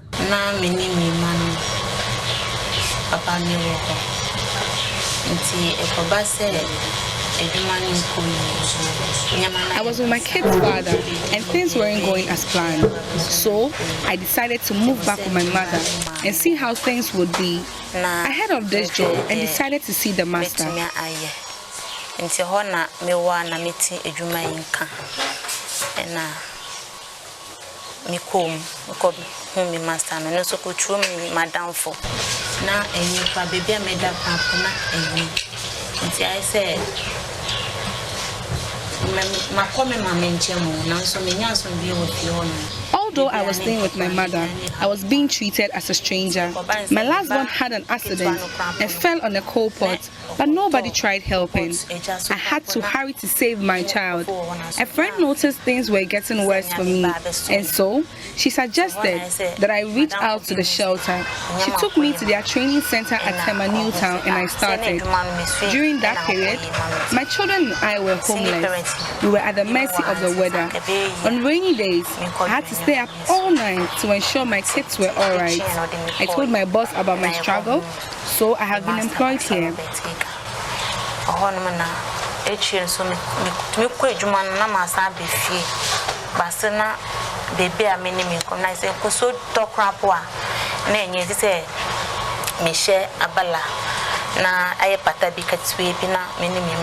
My children also get educated for free. When we first moved here, it wasn't easy. It took me a while to adjust and learn. Also, as parents, we were taught good parenting skills. And since I had no educational background, it was a little difficult, especially when it required reading. But then again, I told myself I can and I put in efforts. To me, near ways and I may pen no. And see, addition, parenting class ni. Now, I'm capable of nurturing kids among other things. I really thank God for bringing me here. Now, I teach single parents what I have learned from here and guide them on how to cope with certain things. Ni parents send a bear me to me betty me manoso me to me me madoma me ban a yepa ama me so to me chere afoforo omo yes ni parents say me. The state has been rescuing trafficked children. However, efforts are not targeted at the root cause of the problem, the parents. In a bid to address the root cause, the City of Refuge Ministries relocates vulnerable families to their camp to equip them with skills for a livelihood. John Bull Omorife is the founder of City of Refuge Ministries. For many years, when we rescue the children, in the beginning, 2007, 2008, 2009, sometimes I come to Ghana maybe 5 times in a year. Like I was just going, I come rescue children, going back. I was still working, and I come back, have a staff here. And then when I come back, no matter how many children we rescue, you come there are a lot of children again. So this is not working. It's okay. Something have to, I don't know, God help us. Then we found out that a lot of single mom is the cause of this trafficking, because the perpetrator, the slave master, have targeted them, their vulnerability, and used it against them. So I think I went to Newtown, the coast. That's where the demand come from. So it's okay, what can we do? So I do some experiment, and I went there, 2010, 11, went to the coast on a Newtown. When I went there, I met with a group of people, women. I said, this is who I am, Jumbo. I'm here looking for children who can help me to do work at the lake. Women rush their children to me. Wow. That day, even till today, it changed my life. I wept, I cried. And this is how easy these women, you know, they can just throw their children vulnerable. So we rented a place in Newtown. So okay, let's go to the root, because we cannot continue to rescue children while we don't go to the root. Because if we don't go to the root and cut the root, this thing will not stop. If we really want to stop trafficking in Ghana. So we went to the coast and I rented a place. We went to buy industrial machine. We found one local professional, a pastor who is a seamstress, passion to help humanity. So I shared a vision with him. He said, Daddy Jumbo, this is, I want to help to see, make sure we train this woman. So we started there in Newtown. We have about 8, 10 women. But the issue is that Newtown was far away from where we live. So to the point that these women, before I realized, before 6 months, some are already pregnant. So we built a house here. So we changed the whole thing. We bring the women down here. So the women with their children, we brought them here. The children go to school free, while the women led in the trade. And the fashion designing, they do bead making. They were doing bead making before. But they do a lot of other training, literacy classes, parenting classes. They do soap making. And they will do a lot of other things to empower them. After 3 years, the first batch, they graduated. And then before they graduated, our social worker, they work with them. I help them to ask questions. What type of business you want to do? Where do you want to set up your shop? You know, what do you want to do? How much would it cost you? And I help them to kind of, you know, expand their mind. So after that, then during the graduation, they get an industrial machine for them to start their own business. The perks at the shelter include free education for children. 17-year-old Godwin Agome expressed his joy for the opportunity to have an education. I was fishing for my parents, for my mother and my sister to get food to eat. So the first day I went to the man to get fish for my mother. And I went there to go and sleep there with the man, and he invited me, we eat, and then he talked to me. So the next day I start fishing. Every time, but then I don't know how to swim. So he will always force me to go and go remove the net.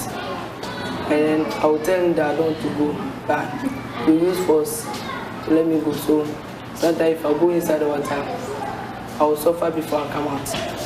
And then, but then I was sad, and I was not happy by the way the man was beating me. I tried to run away, but I don't know anyone there, so if I run, he will catch me. He beat me, he do so many things to me. And then one day we went to Germany at the dam. So we went to Germany, and then in our way coming back, we saw a boat, and then the boat was, there were 2 boats.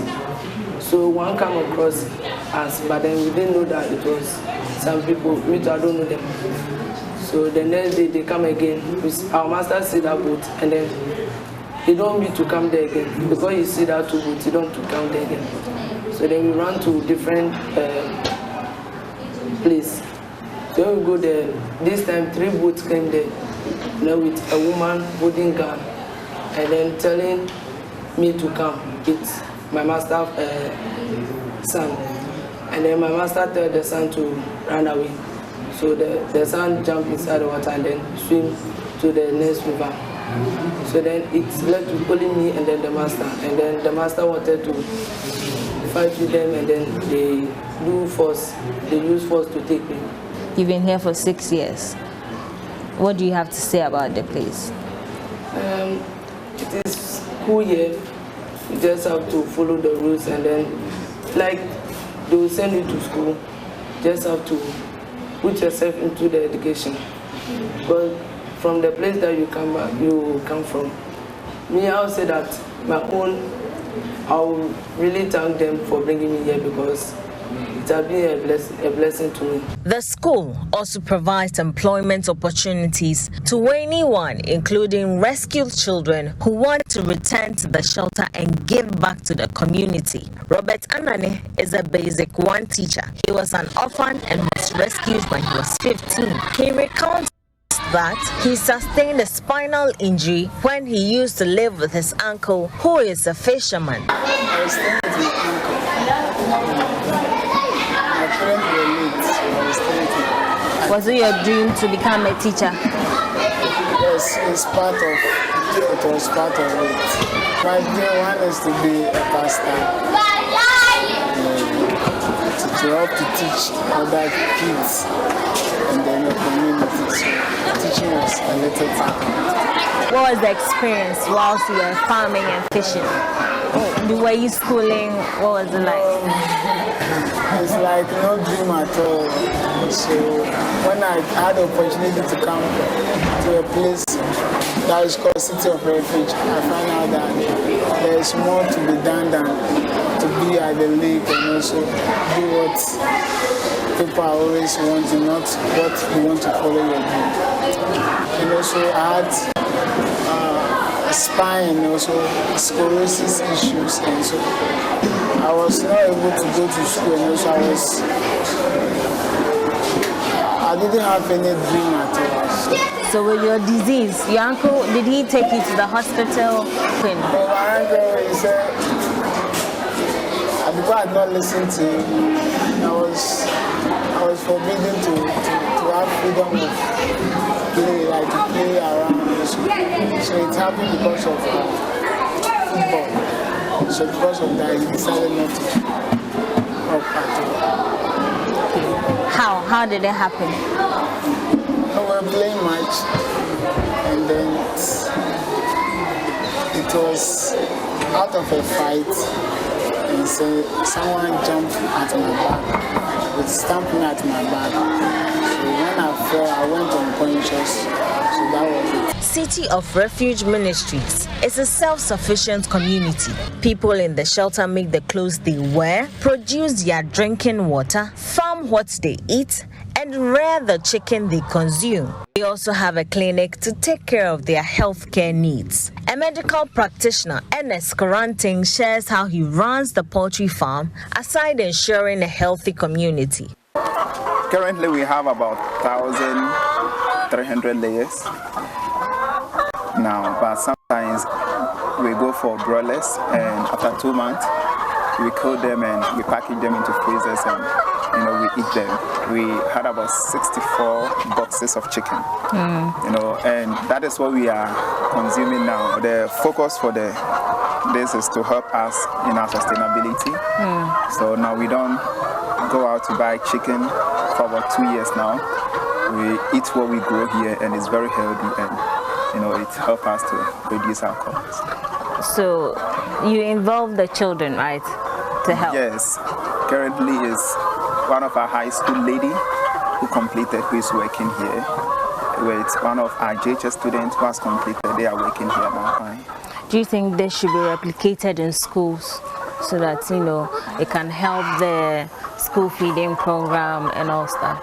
Yeah, I believe so much. Not only poultry, there are a whole lot of things we can do to, help ourselves. Welcome back on the AM show, and it's a pleasure to welcome you back as well. Right, great to be here. Welcome back. Yeah, that was a very interesting story, and we were just talking about that, how this particular community is trying to survive on its own. And it reminds me of the earlier conversation we had about water. And how one of our guests, Nana Sapong, suggested that, we must encourage communities to have their own water management systems. Even if they cannot provide those systems for themselves, they can be helped to create those systems, and then they in turn manage them.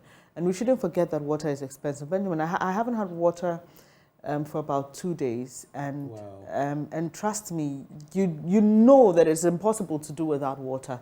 It's impossible, and so it's a necessity, and that's why we must pay close attention to it. And while we are here, because it's there, all people think it's an infinite resource. It's not. Water is definitely not an. Yeah, I mean, if you've watched, videos of people in countries hit by droughts, you understand that these things are very serious, and I think that we must begin to look at it critically. And even as we complain, I mean, our situation is far better compared to those who don't even have potable water to drink. I don't know why my mind always goes to that. I know Abendao is on the line, do hold for us, but I've seen videos of children in polluted waters, like dirty, drinking. It's heartbreaking. Heartbreaking. Abendao, a very good morning to you. Yeah, good morning, Akakpo and Dennis. Good morning. Let's hear your thoughts, Abendao. Yeah, thanks. I want to share my view on the market issue. On which issue? The Kumasi market. Right. Go ahead. Yeah, it is very sad to hear and see this, because a property of this nature, you see, at times we blame leaders or government or whoever, but we can do better than our leaders, because now the market has been constructed and we are using it, so we have to take good care of it and make sure that there are some things that we must not compromise or joke with it. And we are not able to take good care of the property, and imagine what has happened. And meaning that the cost that we incur, we have to incur another cost in reconstructing. And at times, Ghanaians, what I also see is that at times, when your colleague is doing something wrong and you prompt that person that, please, what you are doing may bring a disaster, that person may think that you are too known, or you are worrying him, or you tend to care much than him, and then it will be a complaint or hatred of that. Meanwhile, that's not the case, because when you are doing something wrong, your colleagues might be bold enough to tell you that, please, what you are doing will bring a disaster to us. But when you draw that kind of attention, it will be other things. So I think that in Ghana, it's time we stop blaming our leaders and put ourselves right, so that when our leaders do adjust themselves, everything can be okay.